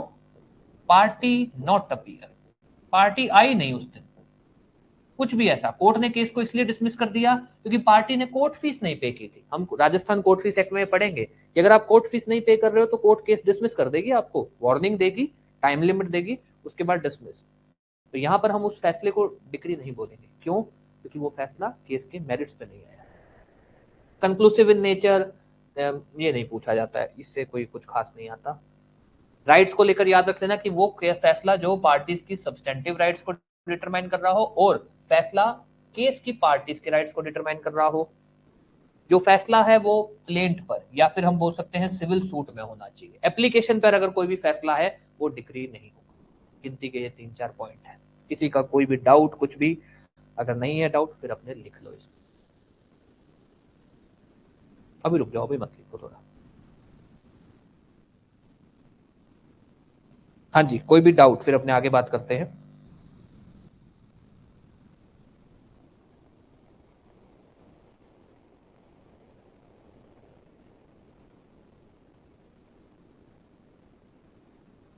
कोई डाउट किसी का? कोई डाउट नहीं है, आगे कंटिन्यू कर दे। चलो अब आ जाओ। अब क्या है, दो ऐसे कुछ चीजें हैं डिक्री को लेकर जो हमसे पूछी भी जाती हैं और जिसको लेकर हम कई बार कंफ्यूज हो जाते हैं। एक डीम्ड डिक्री, पहली बात तो ये याद रख लेना कि मैं आपको ये बोलूं कि भाई ये डिक्री क्यों है, इसको लेकर कोई वजह है, ऐसा कुछ नहीं है।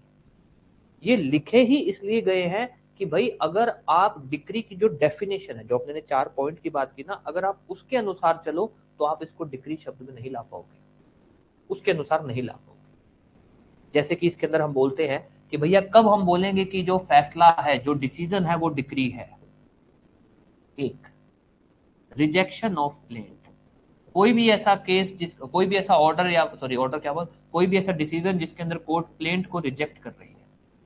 रिजेक्शन ऑफ प्लेंट हम पढ़ते हैं ऑर्डर 7, शॉर्ट में लिखना, वैसे 7 ऐसे लिखना नहीं है, ठीक है। Order 7 rule 11। ऑर्डर 7 रूल 11 के अंदर अगर हम जो ग्राउंड्स है ना, हम वो जो ग्राउंड्स निकाले तो वहां पर ऐसे ऐसे ग्राउंड्स हैं कि भाई जैसे अगर मैं ये बोलूं कि भाई आपने केस को, मतलब केस के अंदर आपने क्या कहते हैं, केस आपका क्या कहते हैं उसको, टाइम पीरियड के बाद फाइल किया है, तो कोर्ट उसको आपकी प्लेंट को रिजेक्ट कर सकती है। अब टाइम पीरियड वाला तो प्रोसीजरल लैप्स हुआ। देखा जाए तो हम बार बार अभी तो बात करके हटे हैं कि भैया सब्सटेंटिव राइट पे फैसला होना चाहिए तब वो डिक्री है। ये तो प्रोसीजर की बात आ गई कि टाइम पीरियड पे नहीं था इसलिए रिजेक्ट कर दिया, तो सर ये तो ऑर्डर होना चाहिए। गलत बोल रहा हूं? समझ आ रही है ये बात जो मैं बोल रहा हूं? हाँ जी, ये बात समझ आ रही है जो मैंने बोली है? दोबारा रिपीट कर देता हूँ। जैसे अपने क्या है ऑर्डर 7 रूल 11, ये ऑर्डर नंबर मैंने ऐसे लिख दिया कि आपको याद रहे, क्योंकि अपने नोट्स बनाएंगे तब मैं लिखवा दूंगा। जैसे ना अपने सीपीसी के अंदर है रिजेक्शन ऑफ प्लेंट का ग्राउंड, कि आपका प्लेंट कब रिजेक्ट कर दिया जाएगा। एक तो होता है रिटर्न, कि आपको वापस दे दिया जाता है कि इसमें छोटी मोटी कोई गड़बड़ी है, इसको चेंज करके किसी दूसरी कोर्ट में या फिर हमारी कोर्ट में दोबारा दे, वो होता है रिटर्न, वो कोई कुछ नहीं है। एक होता है रिजेक्ट। रिजेक्ट क्या होता है सर? रिजेक्ट के ग्राउंड्स है, जिसमें एक ग्राउंड है, ऐसे एक ग्राउंड है, प्रॉपर ग्राउंड, ऐसा नहीं मैं खुद से बना रहा हूँ, एक ग्राउंड है कि भाई अगर आप टाइम पीरियड के बाद प्लेंट फाइल कर रहे हो तो कोर्ट आपकी प्लेंट को रिजेक्ट कर देगी। सपोज मैं केस फाइल कर सकता था 3 साल में, मैं 3.5 साल बाद जा रहा हूँ, तो कोर्ट बोलेगी सॉरी आप टाइम पीरियड के बाद आए हो, आपका प्लेंट रिजेक्ट किया जाएगा। अब बात क्या, कोर्ट ने क्या ग्राउंड किया? Time period. टाइम पीरियड क्या है? Procedural lapse. भैया प्रक्रिया ये बोलती है कि मेरे को 3 साल में आना चाहिए था, मैं 3.5 साल में आ रहा हूँ, तो एक तरह से प्रोसीजर का डिफॉल्ट हुआ। कोर्ट ने जो फैसला सुनाया वो प्रोसीजर पे सुनाया है, मेरी प्रोसीजरल राइट्स पे सुनाया है।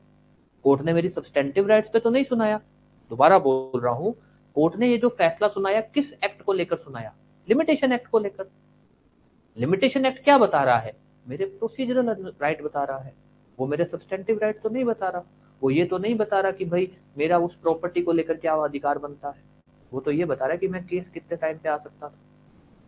जो फैसला सुनाया वो प्रोसीजर के ऊपर सुनाया है, या मैं बोलूं मेरी प्रोसीजरल राइट पे सुनाया है, तो देखा जाए तो वो क्या होना चाहिए था? ऑर्डर होना चाहिए था। गलत बात कहीं भी? समझ आई ये बात या दोबारा बोलूं? किसी को नहीं समझ आई तो मैं दोबारा बोल दूंगा,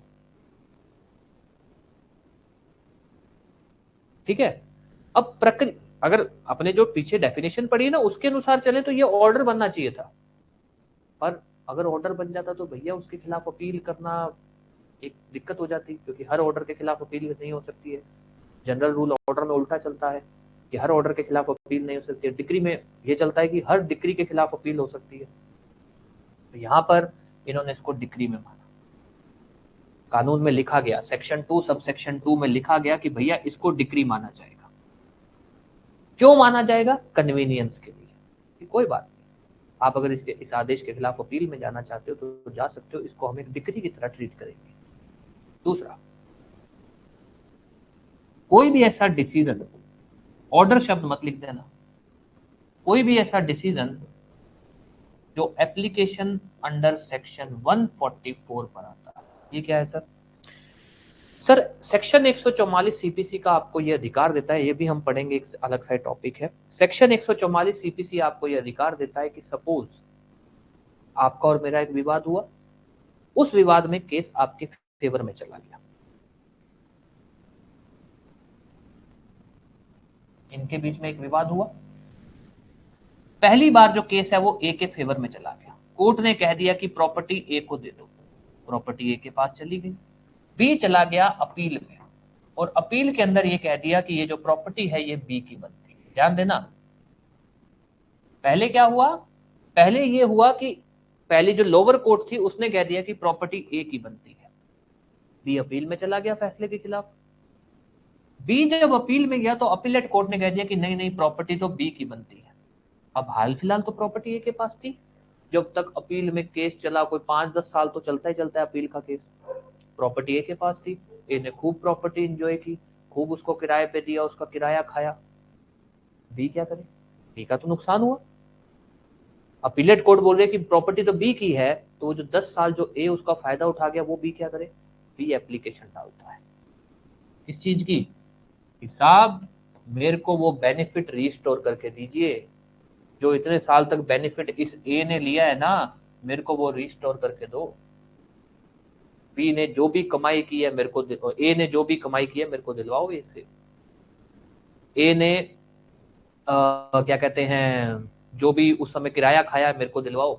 अगर ए ने प्रॉपर्टी का कोई नुकसान पहुंचा दिया है, मेरे को उसका कंपेंसेशन दिलवाओ। इसको हम बोलते हैं रेस्टिट्यूशन, रिस्टोर करवाना बेनिफिट।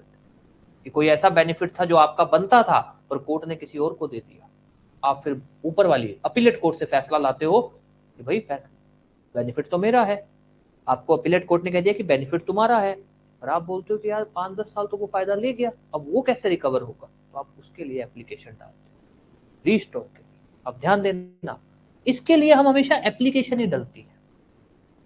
सेक्शन 144 बोलता है कि आप एप्लीकेशन डालोगे, रेस्टिट्यूशन या रीस्टोर के लिए आप एप्लीकेशन डालोगे। अब दोबारा आते हैं डेफिनेशन में। डेफिनेशन बोलती है कि भैया अगर एप्लीकेशन पर फैसला हो रहा है तो ये क्या बनना चाहिए था? अगर एप्लीकेशन पर फैसला हो रहा है तो ये क्या बनना चाहिए था? ऑर्डर बनना चाहिए था। पर कानून कह रहे हैं ना, इसको हम डिक्री मानेंगे। मैंने जैसे आपको बोला कि भाई ये जो डीम्ड डिक्री है, डीम्ड डिक्री नहीं है, इसके पीछे कोई लॉजिक नहीं है। हाँ ना, बनाने को लॉजिक बनाए जा सकते हैं कि कन्वीनियंस ये वो फलाना ढिमकाना, अपने को तो बस याद रखने हैं कि क्या ऐसी चीजें हैं जो अगर हम डेफिनेशन के अनुसार चलते तो वो ऑर्डर होते, पर यहां पर वो उनको डिक्री माना गया है। जैसे अगर एप्लीकेशन अंडर सेक्शन 144 पे जो भी आदेश है उसको हम डिक्री मानेंगे, उसको हम क्या मानेंगे? डिक्री मानेंगे। दोबारा बात करते हैं। डीम्ड डिक्री का एक कंसेप्ट है जिसमें हम ये पढ़ते हैं कि कौन से ऐसे फैसले हैं जिनको हम डिक्री मानेंगे, हालांकि एज पर डेफिनेशन वो डिक्री ना होते। एज पर डेफिनेशन अगर हम चलेंगे तो वो डिक्री में नहीं आएंगे, डिक्री की कैटेगरी में नहीं आ सकते।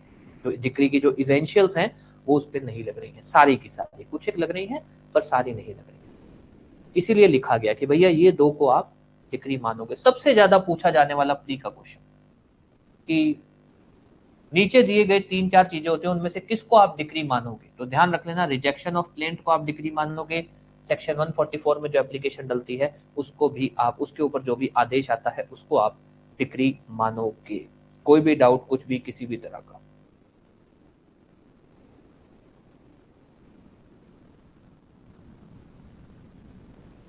हाँ जी, कोई भी डाउट?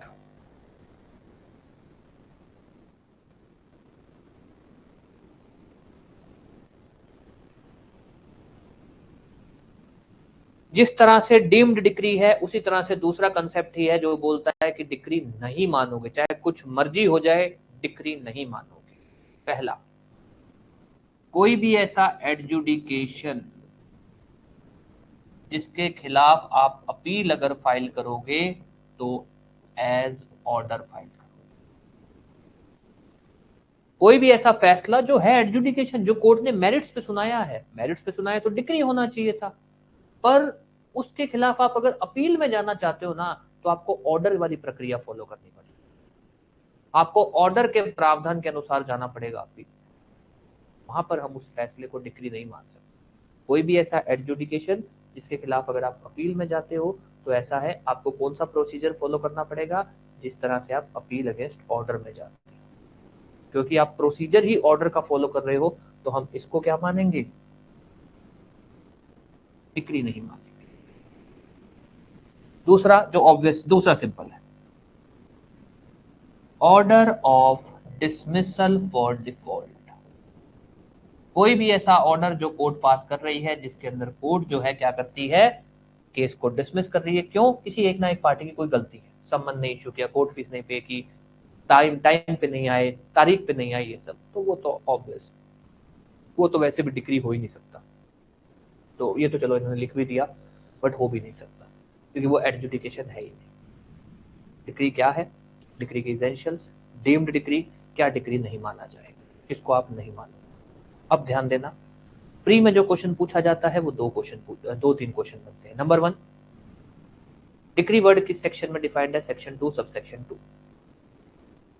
उसके बाद डिक्री वर्ड जो है वो डिक्री जो है कब माना जाएगा? सिविल सूट के अंदर या किसी भी केस में? अगर सिविल सूट है तभी डिक्री होगा। पेटिशन है, एप्लीकेशन है, नहीं, उनको आप डिक्री नहीं बोल सकते। अगर सिविल सूट है तभी, उसके अलावा कुछ ऐसा नहीं है। देन कम्स ये, याद रख लेना, ऐसा क्वेश्चन आता है वैसे बोलता है number 1 rejection of claim, number 2 order of dismissal for default,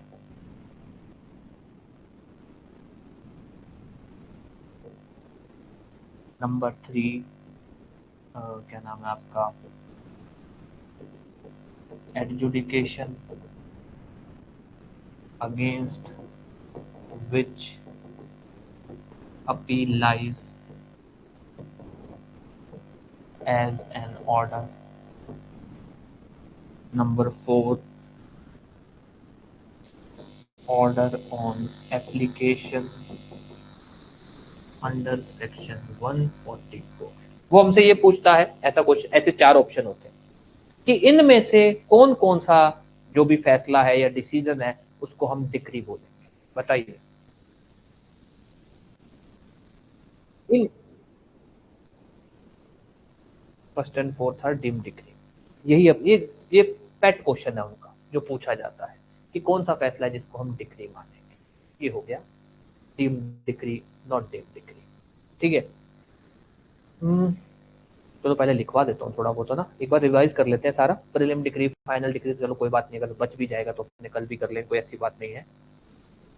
अब आते हैं, दोबारा बात करते हैं। डिक्री में हमने पढ़ा आपको क्या क्या पढ़ना है। आपको डिग्री की डेफिनेशन याद करनी है, सेक्शन 2 सब सेक्शन 2 में डिग्री की डेफिनेशन है। कोशिश करना जो बेरक में लिखी गई है उसको याद करने का, ऐसा नहीं कि एज इट इज याद हो जाए, धीरे धीरे अपने आप याद हो जाएगी। जो उसके इंपॉर्टेंट वर्ड्स हैं कि भाई फॉर्मल होना चाहिए, एडजुडिकेशन होना चाहिए, ये सब ठीक है। याद रख लेना, मेन 4 पॉइंट है उसके अंदर। कोई भी ऐसा डिसीजन जो फॉर्मल एक्सप्रेस करता है क्या, पार्टीज की जो कंक्लूसिव राइट है उनको, वो कंक्लूसिव इन नेचर होता है, वो एडजुडिकेशन पे होता है, ये सब चीज़। उसके अलावा डेफिनेशन में आपको क्या लिखना है कि क्या डीम्ड डिक्री होती है, क्या नहीं होती है। ये हो गया, डेफिनेशन में आए तो ये लिखना है क्योंकि वो डेफिनेशन का पार्ट ही मानते हैं लोग। उसके बाद डिक्री कितने तरह की होती है? हम बोलते हैं साहब डिक्री 2 तरह की होती है, एक होती है प्रिलिमिनरी डिक्री, एक होती है फाइनल डिक्री। आपसे एक चीज पूछी जाती है कि क्या डिक्री प्रिलिमिनरी एंड फाइनल दोनों हो सकती है क्या? फालतू का चक्कर, मैं बता दूंगा आपको, उसमें पढ़ना क्योंकि कभी नहीं पूछा जाता। फालतू के अंदर आप उसमें समय भी लगाओगे, आप उसको याद भी करोगे कि जब मेरे से पूछा जाएगा मैं बताऊंगा, और पूरे एग्जामिनेशन हॉल में इकलौता बच्चा मैं ही होऊंगा जो मैं लिख के आऊंगा, वो कभी आएगा ही नहीं। आप उसी चक्कर में बैठे रहोगे कि बस एक दिन ऐसा क्वेश्चन आ जाए, वो एक दिन कभी नहीं आएगा। तो इसीलिए बता दूंगा मैं, 2-4 लाइनें उस पर लिखनी हो तो लिख लेना, बट कभी भी पढ़ना, मोटा मोटी लिख के पढ़ के छोड़ देना। अब आ जाओ काइंड्स ऑफ डिग्री।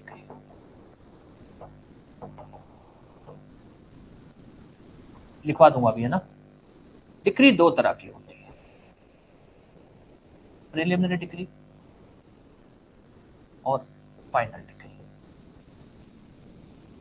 अब ये मत बोल देना कि प्रिलिमिनरी डिग्री तब होती है अगर वो कंक्लूसिव नहीं है, ऐसा नहीं होता। डिग्री है ही वो जो कंक्लूसिव है, जो फाइनल है, जो पार्टीज की राइट्स को फाइनली बता रही है, वही डिग्री है। हम प्रिलिमिनरी डिग्री उस डिग्री को बोलते हैं जिसके बाद भी सूट पेंडिंग रहता है, अभी भी कुछ चीजें बाकी हैं कि आप सूट को पूरा खत्म कर सको। फाइनल डिग्री वो होता है जिसके बाद सूट खत्म हो जाता है, सूट डिस्पोज ऑफ हो जाता है, कोई तारीख नहीं पड़ती है, आखिरी तारीख होती है उसके बाद। फाइनल डिग्री जिस दिन वो फैसला, उसके बाद कोई तारीख है, केस खत्म, केस खत्म, बात ही खत्म, वो होता है फाइनल डिग्री। अब ये क्या है, तो सिंपल सा एग्जांपल है, बड़ा ऐसी नॉर्मल चलता है एग्जांपल। ए और बी जमीन को लेकर इनमें केस चलता है। ए कहता है साहब जमीन में मेरा भी हिस्सा है, बी कहता है साहब जमीन में इसका कोई हिस्सा नहीं है। तो ए केस फाइल कर देता है पार्टीशन के, बी कहता है साहब इसका कोई हिस्सा ही नहीं है।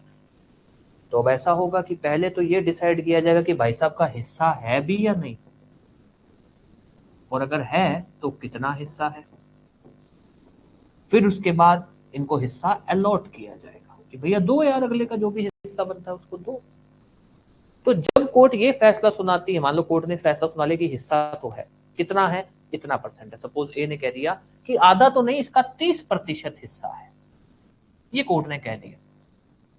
अब 30% हिस्सा इस जमीन में है, वो 30% हिस्सा किधर से दिया जाएगा, यहां से दिया जाएगा, यहां से दिया जाएगा, इधर से दिया जाएगा, इधर से दिया, कौन सा 30 या बीच का 30%, कौन सा। कोर्ट ने तो फैसला सुना दिया कि हाँ भैया आपका हिस्सा बनता है और आपका 30% हिस्सा है इस जमीन में। पर अभी भी तो चीजें बाकी हैं कि वो 30% हिस्सा इस जमीन में कौन सा है आपका, ये है कि ये है कि ऊपर है कि नीचे है कि बीच में है। ये जो फैसला है ना जिसमें कोर्ट ने कहा कि हिस्सा है और 30% है, इसको हम बोलते हैं प्रीलिम। क्यों? क्योंकि ये है तो फाइनल, ये राइट्स बता रहा है और मेरिट्स पे बता रहा है, पर अभी भी एक दो मुद्दे बाकी रह गए। मुद्दे मतलब एक दो डिग्री का अभी भी प्रॉपर कंप्लीट एग्जीक्यूशन होना बाकी रह गया। ये है प्रीलिम। फाइनल क्या है, ये वाला, जब उसको जगह अलॉट हो जाएगी और फाइनल कोर्ट ये बोल देगी कि भैया, मतलब अलॉट करने के बाद कि अब इसको ये जो जो भी जमीन है, कोर्ट क्या करती है, मान लो प्रीलिम डिक्री में बोल दिया कि इसका ये हिस्सा ये सब, फिर उसके बाद कोर्ट चाहे तो लोकल इन्वेस्टिगेशन बोल दो या कोर्ट थोड़ी बहुत प्रक्रिया और चलाती है। मान लो जज खुद चला जाता है मौके पे देखने, या फिर एविडेंसेस मंगवा लेता है, कुछ भी जो कोर्ट को सही लगता है वो करवाने के बाद फिर कोर्ट एक फैसला सुनाती है कि भैया इस जमीन, नक्शे के अनुसार मैप मैप बना के दिया जाता है कि इस जमीन में ये वाला जो हिस्सा है कि जिसके नॉर्थ में ये है, साउथ में ये वाला जो हिस्सा है, ये हिस्सा इनको, ये है फाइनल। अब इसके बाद कुछ बाकी है, कुछ नहीं बाकी। यहां पर जब फैसला हुआ था बाकी है कि साहब 30% तो है, कौन सा ये तो बता दो। अब इसमें यह है कि अब फाइनल हो गया कि कौन सा है, ये फाइनल हो गया कि भाई कौन सा, ये है फाइनल डिग्री। तो हम ऐसा बोलते हैं कि प्रिलिमिनरी डिग्री वो डिग्री है जिसके बाद भी अभी केस पेंडिंग है, सूट कंप्लीटली डिस्पोज ऑफ नहीं होता। फाइनल डिग्री वो डिग्री है जो सूट को कंप्लीटली डिस्पोज ऑफ कर देती है। अब एक सवाल, क्या किसी भी सिविल सूट के अंदर एक से ज्यादा प्रीलिम डिग्री पास की जा सकती है? हाँ जी, कोई केस लो जिसके बारे में आप बता सके। गुड, एकमात्र केस लो है, याद रख लो भैया,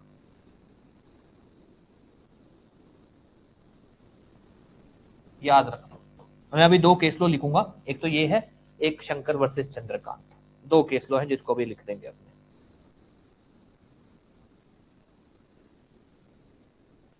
कर दें अब इसको अंदर। अब आ जाओ प्रीलिम डिग्री के अंदर, एक तो ये हो गया प्रीलिम डिग्री में, एक और लिख देता हूं कि भाई prelim degree can be more than one, can be more than one.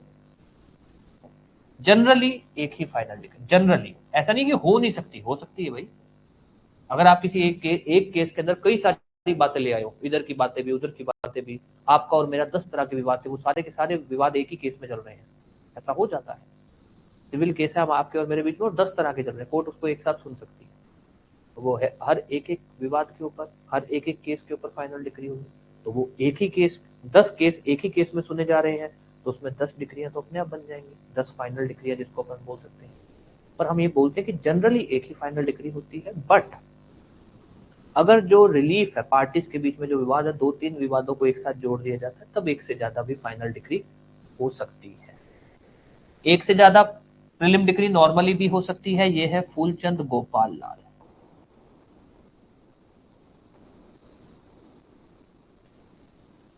Generally एक ही फाइनल डिग्री होती है, बट एक से ज्यादा फाइनल डिग्री हो सकती है, ऐसा नहीं कि हो ही नहीं सकती, बट कब होगी, अगर जो पार्टीज के बीच में जो विवाद है वो एक से ज्यादा विवादों को एक ही साथ सुना जाए। ये तो एक तो तभी आपके बीच, आपके और मेरे बीच में एक ही विवाद है, उसी का केस है। एक है भाई आपके मेरे बीच में एक मकान का भी विवाद है, एक जमीन का भी है, फिर और भी है, ऐसे करके 3-4 है, उन सभी को एक साथ सुना जाता है। एक तो मैंने आपके ऊपर मकान को लेकर कर रखा है, फिर जमीन को लेकर भी कर दिया, फिर कुछ और भी कर दिया, उस सबको एक साथ सुन लिया। तो देखा जाए तो कोर्ट ने 3 केसेस को एक साथ सुन रही, उस केसेस में एक से ज्यादा फाइनल डिग्री हो सकती है। शंकर वर्सेस चंद्रकांत।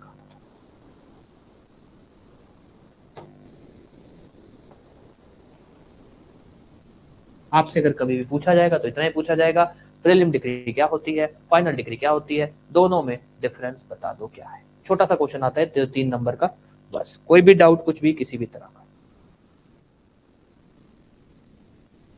हाँ जी, कोई भी डाउट कुछ भी?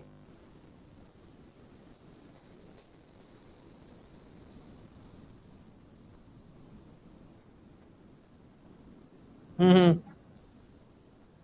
कौन से वाला?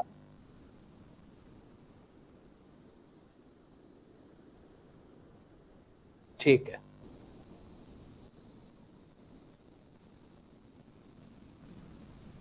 ये कहना चाहता है कि कोई भी ऐसा एडजुडिकेशन जिसके खिलाफ अगर आप अपील करना चाहते हैं तो आप कौन सा प्रोसीजर फॉलो करेंगे? आप प्रोसीजर फॉलो करेंगे appeal against order. Appeal against order, ये कहना चाहता है, ध्यान देना। ये कहना चाहता है भाई नॉर्मली हम एडजुडिकेशन को डिक्री बोलते हैं, कई देर से हम बोल रहे हैं कि भाई अगर कोई भी चीज जो मेरिट्स पे सुनाई जाती है, कोई भी चीज जो मेरिट्स पे फैसला सुनाया जा रहा है वो डिक्री है। हाँ जी, कोई भी चीज जिसका फैसला मेरिट्स पे सुनाया जा रहा है वो डिक्री है, सही है। अब आ जाइए, कोई भी ऐसा फैसला जो मेरिट्स पे सुनाया जा रहा है उसको हम डिक्री बोलते हैं। अब सपोज ऐसा है कि कोई एक ऐसा ऑर्डर है जिसको लेकर हम ये बोल सकते हैं कि यार ये तो डिक्री होना चाहिए, क्यों? क्योंकि ये तो कोर्ट ने मेरिट्स पे सुनाया है। हम ये तो बोल रहे हैं कि भैया सिविल सूट के अंदर फैसला सुनाया गया है, मेरिट्स पे सुनाया गया है फैसला, तो ये आपका क्या होना चाहिए? डिक्री होना चाहिए, अगर फैसला मेरिट्स पे सुनाया गया तो। पर सपोज ऐसा है कि आपके सीपीसी में जो ऑर्डर के जो प्रावधान है, ऑर्डर कैसे कि भाई कौन कौन से ऐसे ऑर्डर है जिनके खिलाफ आप अपील कर सकते हो, प्रावधान में भाई ये है। हम उस डिक्री के खिलाफ, हम मानते हैं कि वो डिक्री है, हम उसके खिलाफ अपील में जाते हैं, तो हम अपील में कैसे जा रहे हैं? हम अपील में जा रहे हैं इसके अनुसार, ऑर्डर के जो प्रावधान है उनके अनुसार, ऑर्डर का जो प्रोसीजर है उसके अनुसार हम अपील में जा रहे हैं। तो कोर्ट बोल रही है कि भैया अगर ये डिक्री होता तो हम इसके ऊपर ऑर्डर का प्रोसीजर थोड़ी लगाते।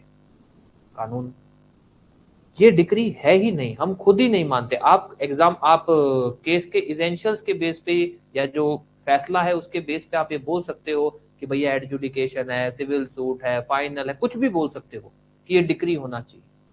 पर अगर इस फैसले के ऊपर आप अपील में जाना चाहते हो और आपको कौन सा प्रोसीजर फॉलो करना पड़ रहा है? ये वाला ऑर्डर वाला प्रोसीजर फॉलो करना पड़ रहा है, तो इसको हम डिक्री नहीं मानेंगे, इसको हम ऑर्डर मानेंगे। क्यों? क्योंकि अगर हमको इसको डिक्री मनवाना होता तो हम इसके ऊपर ऑर्डर का प्रोसीजर ना लगवाते। हम ऑर्डर का प्रोसीजर लगवा रहे हैं क्योंकि हम इसको ऑर्डर ही मानते हैं। ये कहना चाहता है। कोई भी डाउट इस बात के अंदर? जैसे कि सिंपल बता देता हूं, क्या नाम है आपका वो, रिटर्न, रिजेक्शन तो हो गया, रिटर्न अपने प्लेंट रिटर्न होती है। एक छोटा सा बता देता हूँ, प्लेंट रिटर्न करने का एक सिंपल सा कॉन्सेप्ट होता है। प्लेंट फाइल हुई कोर्ट के अंदर, कोर्ट को लगा कि यार आप गलत कोर्ट में आ गए, ऐसी एग्जांपल ले रहा हूँ, गलत कोर्ट में आ गए, कोर्ट क्या करती है? प्लेंट को रिटर्न कर देती है। अब सपोज कोर्ट ने पार्टी को सुना भी, पार्टी की बात भी सुनी और पार्टी को बोला कि यार ये कोर्ट गलत आ गई। वो कह रहा नहीं सर आप मेरी बात सुनो, उसने पूरी कहानी बताई कि नहीं सर इस कोर्ट की जुरिस्डिक्शन बन सकती है ऐसे वैसे फलाना ढिमकाना। कोर्ट ने उसकी पूरी बात सुनी, फिर कोर्ट ने उस केस के फैक्ट में कानून लगाया और उसको बोला कि देखो अब हम तुम्हारे को फैसला सुना रहे हैं इन इन प्रावधानों के अनुसार, फलाना फलाना ये ढिमकाना ये कर करा के कोर्ट ने उसको बोल दिया कि ये क्या बनता है कि तुम कहाँ जाओ, दूसरी कोर्ट में जाओ। और कोर्ट ने उसकी प्लेंट को रिटर्न कर दिया। फैसला प्लेंट के ऊपर आया है, ऑर्डर एप्लीकेशन के ऊपर तो नहीं आया, सही है। हाँ जी, फैसला कोर्ट ने एडजुडिकेशन पे सुनाया है, मेरिट्स पे सुनाया ना, सुना पार्टी को, सब कुछ किया, पर डिक्री होना चाहिए था, ये डिक्री होना चाहिए था। पर अब अगर हम इस फैसले के खिलाफ अपील में जाते हैं ना, तो हम अपील किस में जाते हैं? हम अपील जाते हैं जो अपील के जो प्रावधान है, सॉरी ऑर्डर के जो प्रावधान है, ऑर्डर का एक ऑर्डर 43 है, ऑर्डर के जो प्रावधान है, 43 नहीं 43 है, ऑर्डर के जो प्रावधान है कि अगर आप रिटर्न कि किन किन ऑर्डर्स के खिलाफ आप अपील में जा सकते हो, वहां पर इसके बारे में लिखा है। डिग्री के अंदर लिखना चाहिए था इनको, अगर इसको डिक्री मानते तो इन्होंने कहाँ लिखा है, इसको ऑर्डर में लिखा है। जैसे रिटर्न की बात करें, ऑर्डर ऑफ रिटर्न, हालांकि हम बोल देते हैं ऑर्डर ऑफ रिटर्न ये, अगर हम इसको उठाएं तो इसके अंदर आप डिक्री में आप कंफ्यूज हो सकते हो कि डिक्री होगा या ऑर्डर होगा। हम क्यों इसको ऑर्डर बोलते हैं, क्योंकि जब हम इसके खिलाफ अपील में जाना चाहते हैं तो हम जो प्रोसीजर फॉलो करते हैं, हम अपील अगेंस्ट ऑर्डर का प्रोसीजर फॉलो करते हैं। हम जो प्रावधान यूज करते हैं वो ऑर्डर का प्रावधान है, इसीलिए हम इसको ऑर्डर बोलते हैं। ठीक है, चलो भाई अब लिख लो, कोई दिक्कत नहीं है, लिख लो। पढ़ना बोलोगे तो क्लास दोबारा कर लेंगे, मतलब दोबारा भी कुछ समझना होगा तो दोबारा भी कर लेंगे, क्योंकि मैं आपको दोबारा सिंपल सा बता देता हूँ, प्रोसीजर मुश्किल नहीं है। मतलब प्रोसीजर में मैं आपको ये बोल दूं ना कि भाई आपको कुछ करना है, कुछ नहीं, वो ये है तो है, वहां कोई लॉजिक नहीं है, ये है तो है, बात ही खत्म। कि भाई इंटेरोगेटरी ऐसे होगा, डिक्री ऐसे होगी, जजमेंट वो है तो है, कुछ कुछ उसमें दिमाग नहीं है, ये है तो है, क्यों है किसी को नहीं पता, लिखा हुआ है, हमको यही फॉलो करना है। यहाँ पे है जहां पे डिस्कशन हो सकता है, जहां पर बातें हो सकती हैं, जहां पर आप लोग चीजों को अच्छे से समझ सकते हैं। ठीक है, अब लिख लो फिर, पहली हेडिंग डाल लो सीपीसी की, सीपीसी की हेडिंग डाल दो डिक्री, पहला पन्ना डिक्री।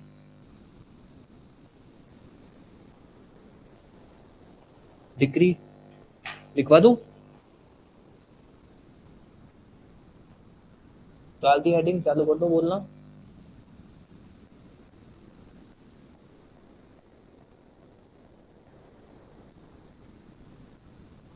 हाँ भाई, हेडिंग डाल दी, बोलना चालू कर दूं।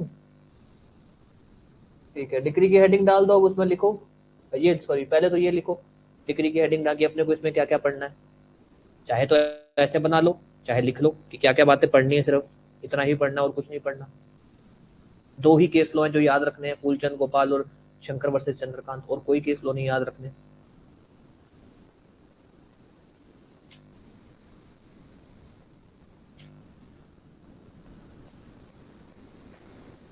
ठीक है, अब इसमें लिखो, हेडिंग डालो, ये अगर इसको बनाने के बाद हेडिंग डालना, what is decree, what is decree, what is decree, what is decree, इसमें लिखिए section 2, section 2 sub section 2, section 2 bracket में 2, सेक्शन 2 ब्रैकेट में 2 of code of civil procedure, section 2 bracket में 2 of code of civil procedure 1908 defines the term decree, defines the term decree as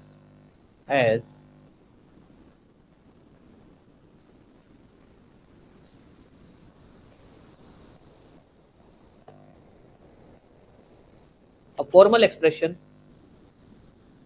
a formal expression of adjudication of court, a formal expression of adjudication of court, yeah, of adjudication of court, which conclusively determines, which conclusively determines all or any of the rights, all or any of the rights of the parties to the suit, a formal expression of adjudication of court which conclusively determines all or any of the rights of parties to the suit.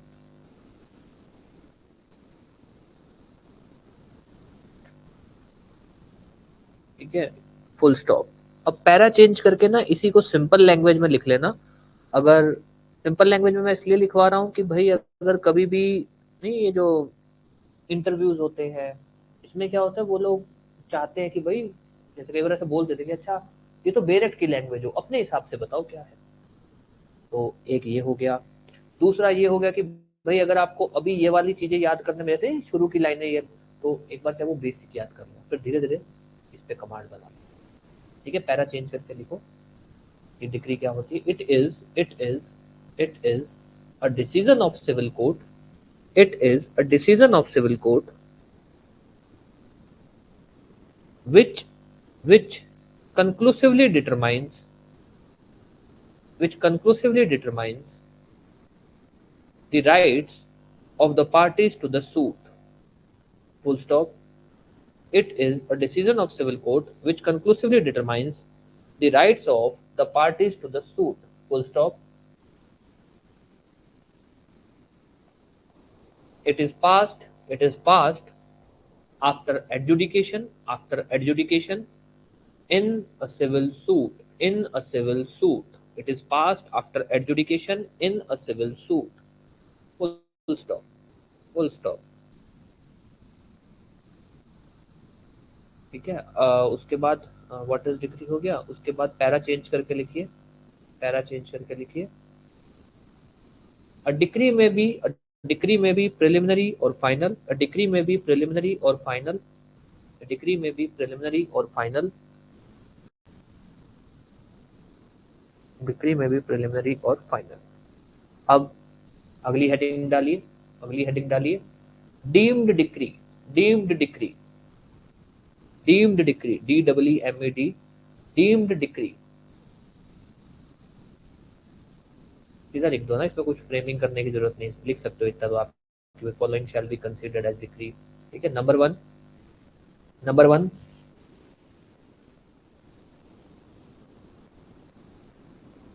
Essentials last में लिखवाऊंगा क्योंकि ये अपने को पढ़नी नहीं है, बस मोटा मोटी ध्यान ही रखनी है, इसके अंदर कमांड नहीं चाहिए।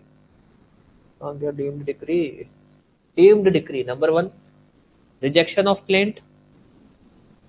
Number one, rejection of plaint. Number to,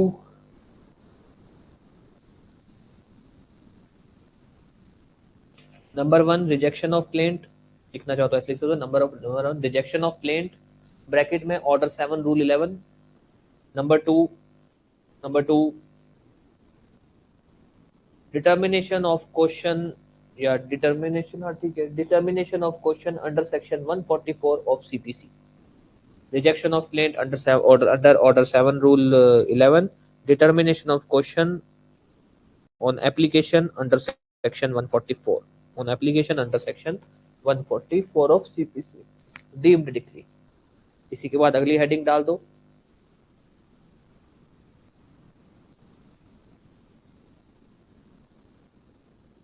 Following shall not be deemed to be a decree। Following shall not be deemed to be a decree। Following shall not be deemed, following shall not be deemed to be decree। क्या क्या चीजें decree नहीं मानी जाएगी। Number one,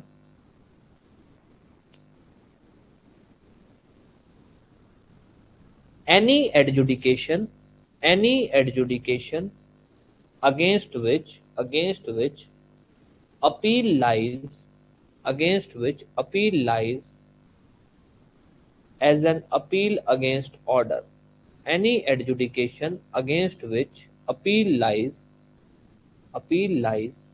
as an appeal against order। Number one। Number two, order of dismissal for default, order of dismissal for default, order of dismissal for default।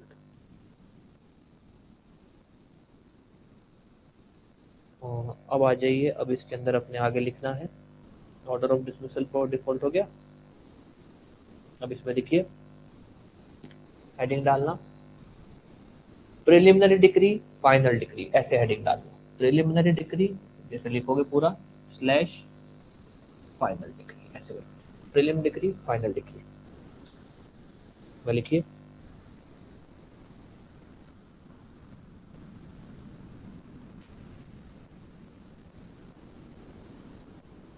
Prelim decree final decree. A decree, इसमें para change सीधा लिखिए। अ decree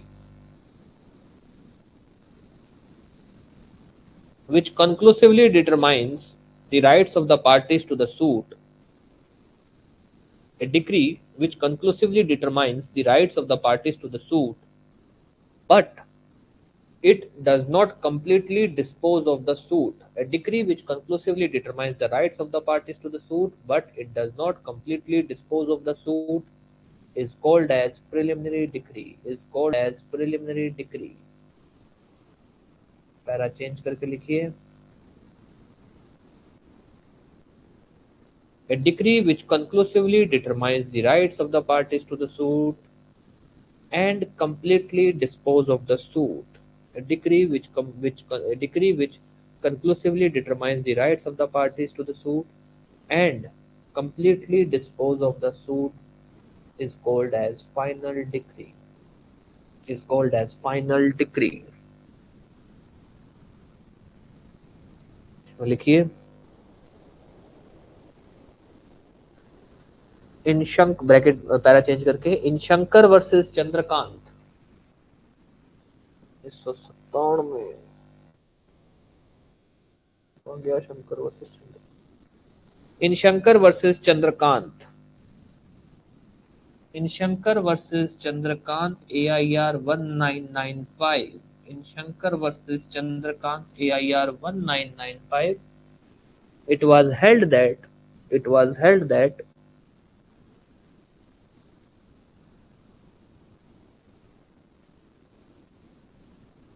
generally only one final decree can be passed in a civil suit. Generally only one final decree can be passed in a civil suit. Full stop.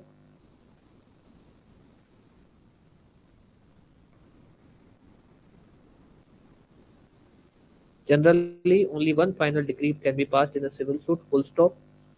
More than one final decree can be passed. More than one final decree can be passed if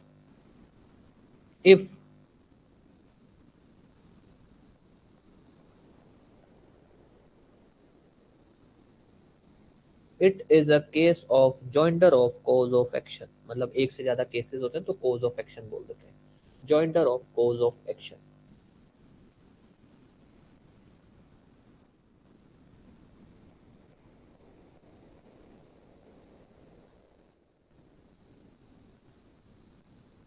आगे लिखिए para change करके in Phoolchand versus Gopal Lal in Shankar versus Chandrakant हो गया in Phoolchand versus Gopal Lal AIR 1967 it was held that more than one preliminary decree can be passed in a civil suit. Generally भी पास हो यहाँ पर तो बोला गया जनरली नहीं हो सकता यहाँ बोला more than one preliminary degree can be passed in a civil suit more than one preliminary degree can be passed in a civil suit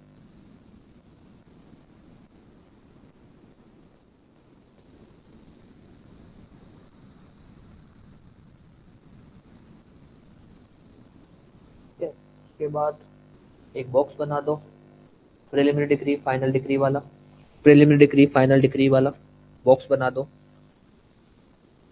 preliminary degree और फाइनल डिग्री वाला एक बॉक्स बना दो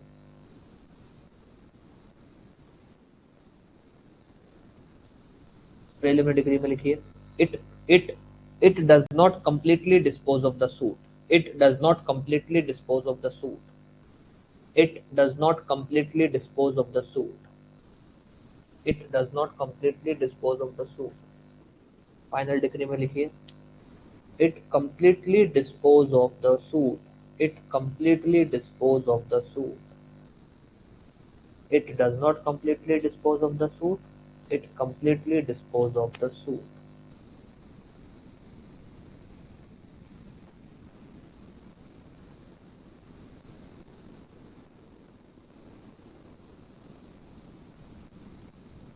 प्रीलिम डिग्री में लिखिए there can be more than one preliminary degree in a civil suit there can be more than one preliminary degree in a civil suit preliminary degree में लिखिए there can be more than one preliminary degree in a civil suit final degree में लिखिए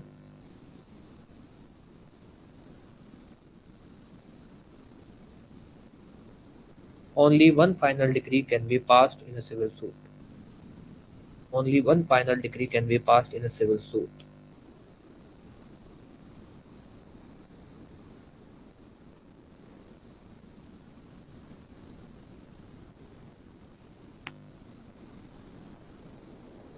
preliminary degree में एक और line लिख लीजिए it is not dependent upon final decree क्योंकि प्रिलिमिनरी डिग्री पहले आती है ना फाइनल बाद में आती है तो it is not dependent upon final decree इस पर डिपेंड होती है it is not dependent upon final decree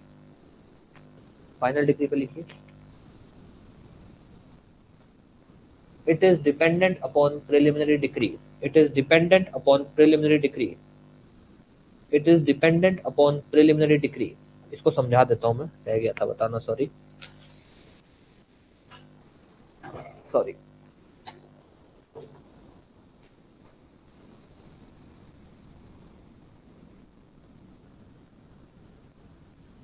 कोई भी केस होगा ना, कोई भी मान लो कोई भी केस है, उसमें पहले अगर मान लो प्रीलिम डिग्री आई है, फिर फाइनल डिग्री आई है, तो मोटा मोटी कहानी ये होती है कि इस प्रीलिम डिग्री के बेस पे ही ये फाइनल डिग्री पास की जाती है। अगर ये प्रीलिम डिग्री ही अपील के अंदर सेट असाइड हो गई, मतलब कैंसिल हो गई, तो फाइनल डिग्री भी अपने आप कैंसिल हो जाएगी। अगर प्रीलिम डिग्री ही कैंसिल हो गई तो फाइनल डिग्री भी अपने आप कैंसिल हो जाएगी। पर एक प्रावधान है जो ये बोलता है कि अगर आप प्रीलिम डिग्री के खिलाफ, प्रीलिम डिग्री पास हुई, आप उसके खिलाफ अपील में गए ही नहीं, आप जा सकते थे पर आप नहीं गए, फिर फाइनल डिग्री, आप फाइनल डिग्री के अंदर अपील में जाते हो और वहां आप प्रीलिम डिग्री की बात भी रख देते हो।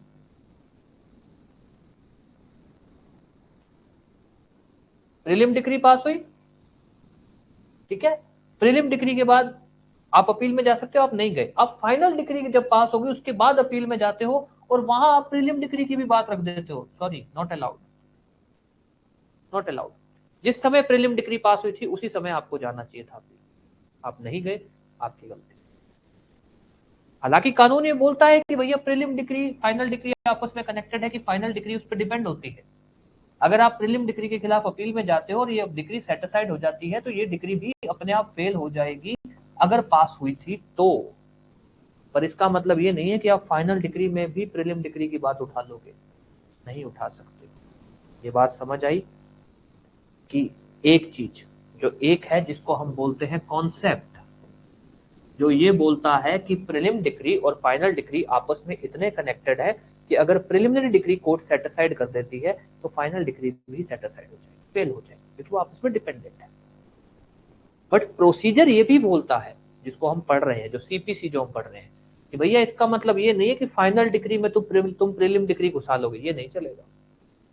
प्रीलिम डिग्री पास हुई, आप अपील में जा सकते थे, जाओ, नहीं गए अपील में, फाइनल डिग्री पास हुई, फाइनल डिग्री के खिलाफ आप अपील में जाते हो और वहां पर आप प्रीलिम डिग्री को नहीं ला सकते हो बीच में।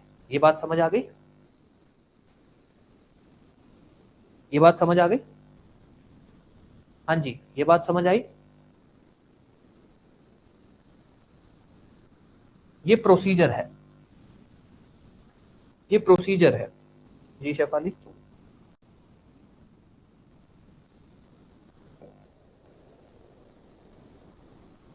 एक मिनट मैं देख लेता हूँ।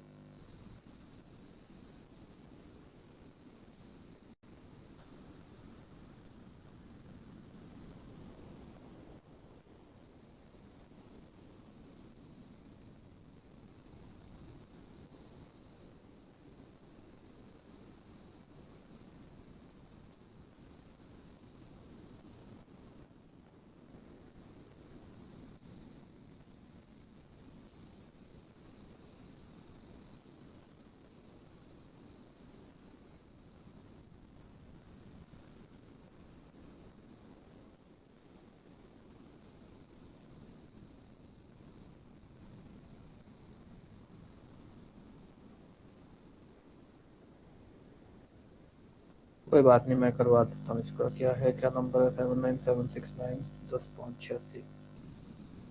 79769 10 5 86।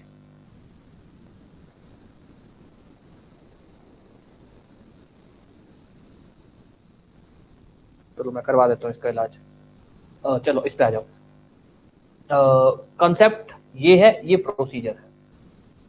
कॉन्सेप्ट को लेकर कोई भी दिक्कत कि भाई प्रीलिम डिग्री फाइनल डिग्री आपस में डिपेंडेंट होती है, पहले प्रीलिम डिग्री पास होती है, फिर फाइनल डिग्री पास होती है, उसके बाद आगे की कहानी।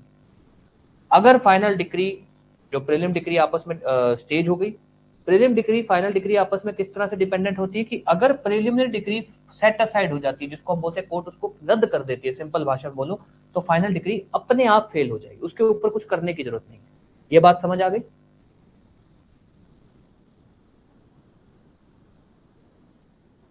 अच्छा, आप ये कह रहे एक से ज्यादा अगर है तो तो उस केस के अंदर ये होगा, वो जो प्रीलिम डिक्री है अगर जितनी भी वो कनेक्टेड है फिर उतना वो सेट असाइड हो जाएगा, फाइनल डिक्री हमेशा ही रुक जाएगी वहां। ये बात समझ आई? अगर प्रीलिमिनरी डिक्री 2 है, 3 है, 4 है, अगर कोई भी एक preliminary decree court set aside कर देती है और वो प्रीलिमिनरी डिक्री इस लेवल की है कि वो पूरे केस को अफेक्ट कर सकती है, भाई केस से आगे चलना मुश्किल है, एक बार इसको दोबारा सुनना पड़ेगा, तो फिर फाइनल डिक्री पे नहीं जाएगी कोर्ट। अगर पास भी की है तो एक बार वो रोक दी जाएगी। ये बात समझ आई? ठीक है, ये है कॉन्सेप्ट जो हम बोलते हैं, बट ये है प्रोसीजर कि एक है प्रिलिमिनरी डिग्री, एक है फाइनल डिग्री। प्रिलिमिनरी डिग्री का कॉन्सेप्ट क्या है कि साहब प्रिलिमिनरी डिग्री में कॉन्सेप्ट ये है कि आप उसके खिलाफ अपील कर सकते हो, फाइनल डिग्री के खिलाफ भी कर सकते हो, बट प्रिलिमिनरी डिग्री पास हुई आपने उसके खिलाफ अपील नहीं की, फाइनल डिग्री पास हुई आपने उसके खिलाफ अपील की, आपने उसके खिलाफ क्या कर दी? अपील कर दी। अब वहां पर आप प्रीलिम डिग्री नहीं कंटेस्ट कर सकते हो। इन शॉर्ट बोलूं तो फाइनल डिग्री के खिलाफ जब आप अपील कर रहे हो वहां पर आप प्रीलिमिनरी डिग्री कंटेस्ट नहीं कर सकते हो, मतलब उसको नहीं उठा सकते हो अगर आपने यहां पर प्रीलिमिनरी डिग्री केस में यहां पर आपने कुछ भी नहीं किया था। ये बात समझ आ गई?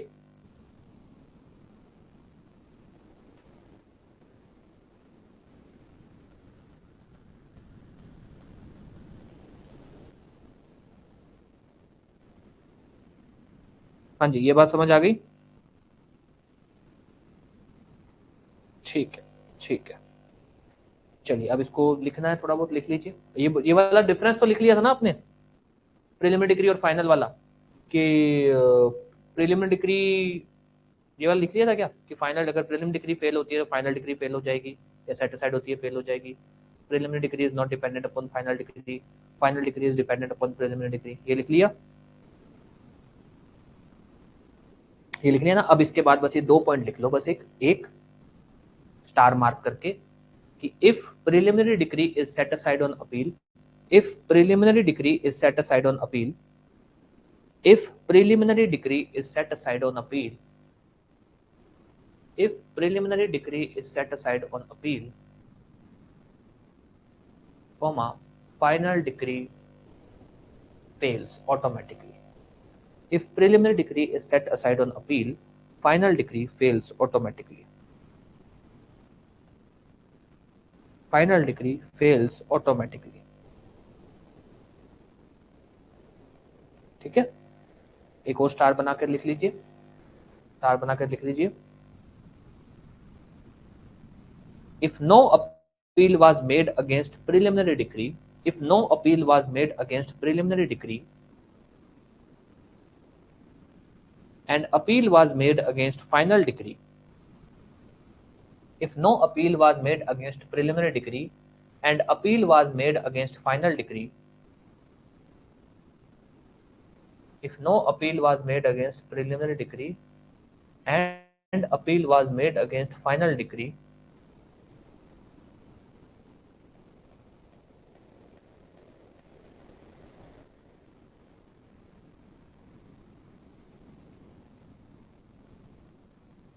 no question can be raised as to preliminary decree in such appeal. No question can be raised as to preliminary decree in such appeal. ठीक है, ये वाला जो मैंने अभी आपको लिखवाया ये इंटरव्यू में पूछा जाता है कई बार प्रिलिमिनरी और फाइनल को लेकर कि क्या वो फिर कंटेस्ट कर सकता है? सर नहीं कर सकता।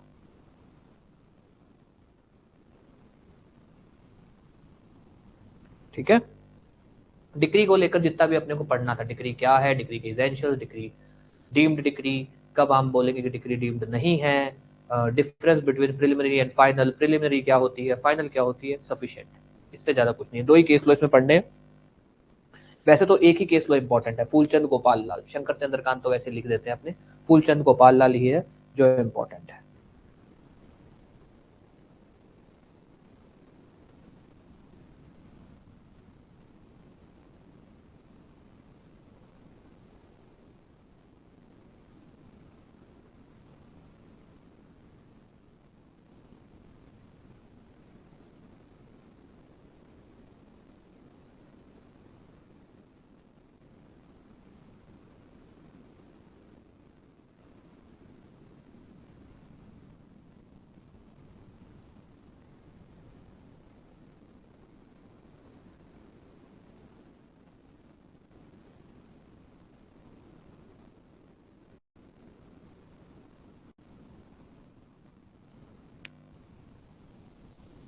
हाँ जी,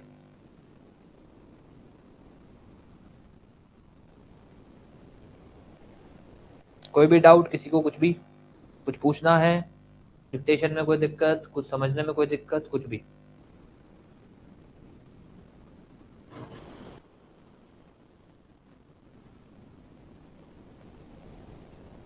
क्या करना है?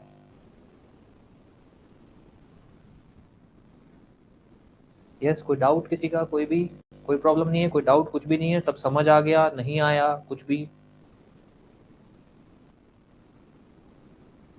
हाँ जी, सब समझ आया कि नहीं आया? अगर कुछ भी समझ नहीं आया तो बता देना, कोशिश करना आज पढ़ लेना इसको, जो लिखवाया, जितना लिखवाया उतना ही पढ़ लेना। अगर उसमें कुछ भी डाउट रहे, कुछ भी लगे तो बता देना। इसेंशियल्स वाला टॉपिक है वो मैं आपको कल लिखवा दूंगा, उसमें कुछ वो नहीं है ना। इसेंशियल्स वाला टॉपिक बाकी है, वो अपने लास्ट में लिखेंगे, वो मैं आपको लिखवा दूंगा।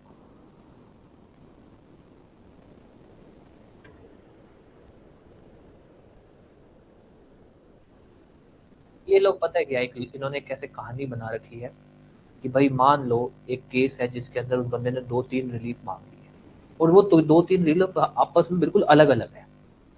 उसके अंदर ये लोग बोल देते हैं कि भाई हम अगर इसको फाइनल बोल देंगे, फाइनल का तो मतलब ये होता है कि केस खत्म होना चाहिए, और उसमें अभी भी कुछ एक चीजें बाकी हैं। तो इन्होंने एक नया कंसेप्ट बना रखा है, पार्टली प्रीलिम पार्टली फाइनल। ये किताबों का एक कॉन्सेप्ट है कि पार्टली प्रिलिमिनरी पार्टली फाइनल, कि भाई ऐसा है कि भाई एक रिलीफ पे आ चुका है, हम इसलिए उसको पूरा फाइनल इसलिए नहीं बोलते वरना केस खत्म करना पड़ेगा, हम उसको पार्टली प्रीलिम पार्टली फाइनल बोल देते हैं उस तरह की डिग्री को। जैसे फॉर एग्जांपल, मेरा आपके खिलाफ 2 केस बनते थे। केस किस चीज के बनते थे? एक बनते थे कि साहब हमारा और इनका पार्टनरशिप का वो काम है, साहब एक तो हमारा आप अकाउंट सेटल करो, एक मेन तो ये था।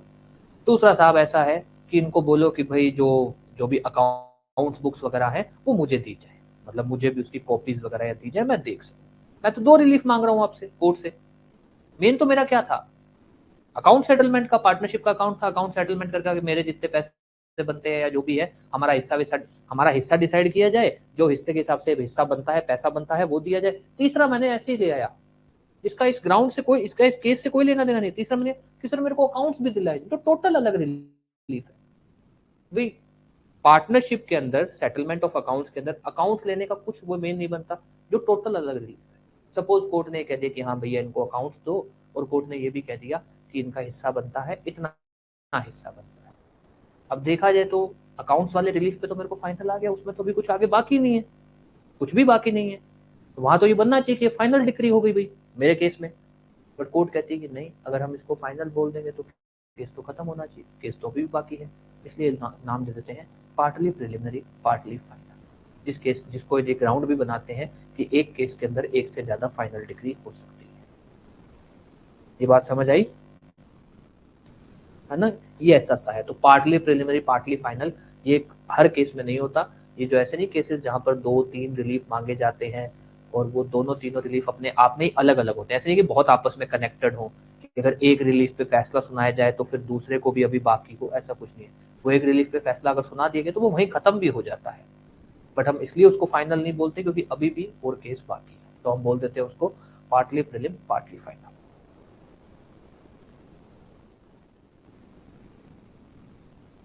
ठीक है।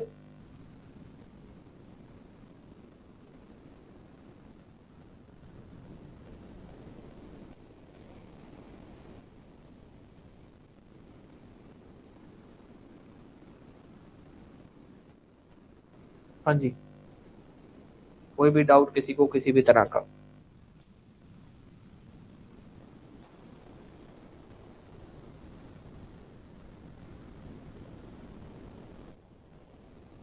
कोई डाउट नहीं है, क्लास खत्म कर सकते हैं, किसी को कुछ पूछना है तो पूछ लो, अदरवाइज क्लास खत्म कर सकते हैं। 9:30 ना, 9 बजे आपकी जजमेंट राइटिंग क्लास है। ठीक है। किसी का कोई भी डाउट, अगर कोई भी डाउट नहीं है तो क्लास खत्म कर दें। चलिए ठीक है, फिर अब क्लास खत्म करते हैं। आप लोग एक बार इसको पढ़ना, फिर भी आप लोग का कोई भी डाउट रहे तो आप लोग पूछ लेना।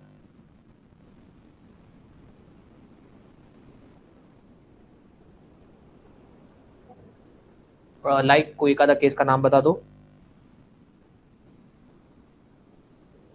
जरूरत तो नहीं। वो अभी तो जरूरत नहीं, अभी तो इसके अंदर सफिशिएंट है, मतलब अपने केस में सफिशिएंट है ना। अगर कुछ ऐसा होगा तो देख लेंगे, बाकी जरूरत नहीं है। जितने अपने से क्वेश्चन पूछे जाते हैं मैं कल लिखवा भी दूंगा क्या क्या क्वेश्चन आते हैं, इतने बहुत है, मोर देन इनफ है। ठीक है।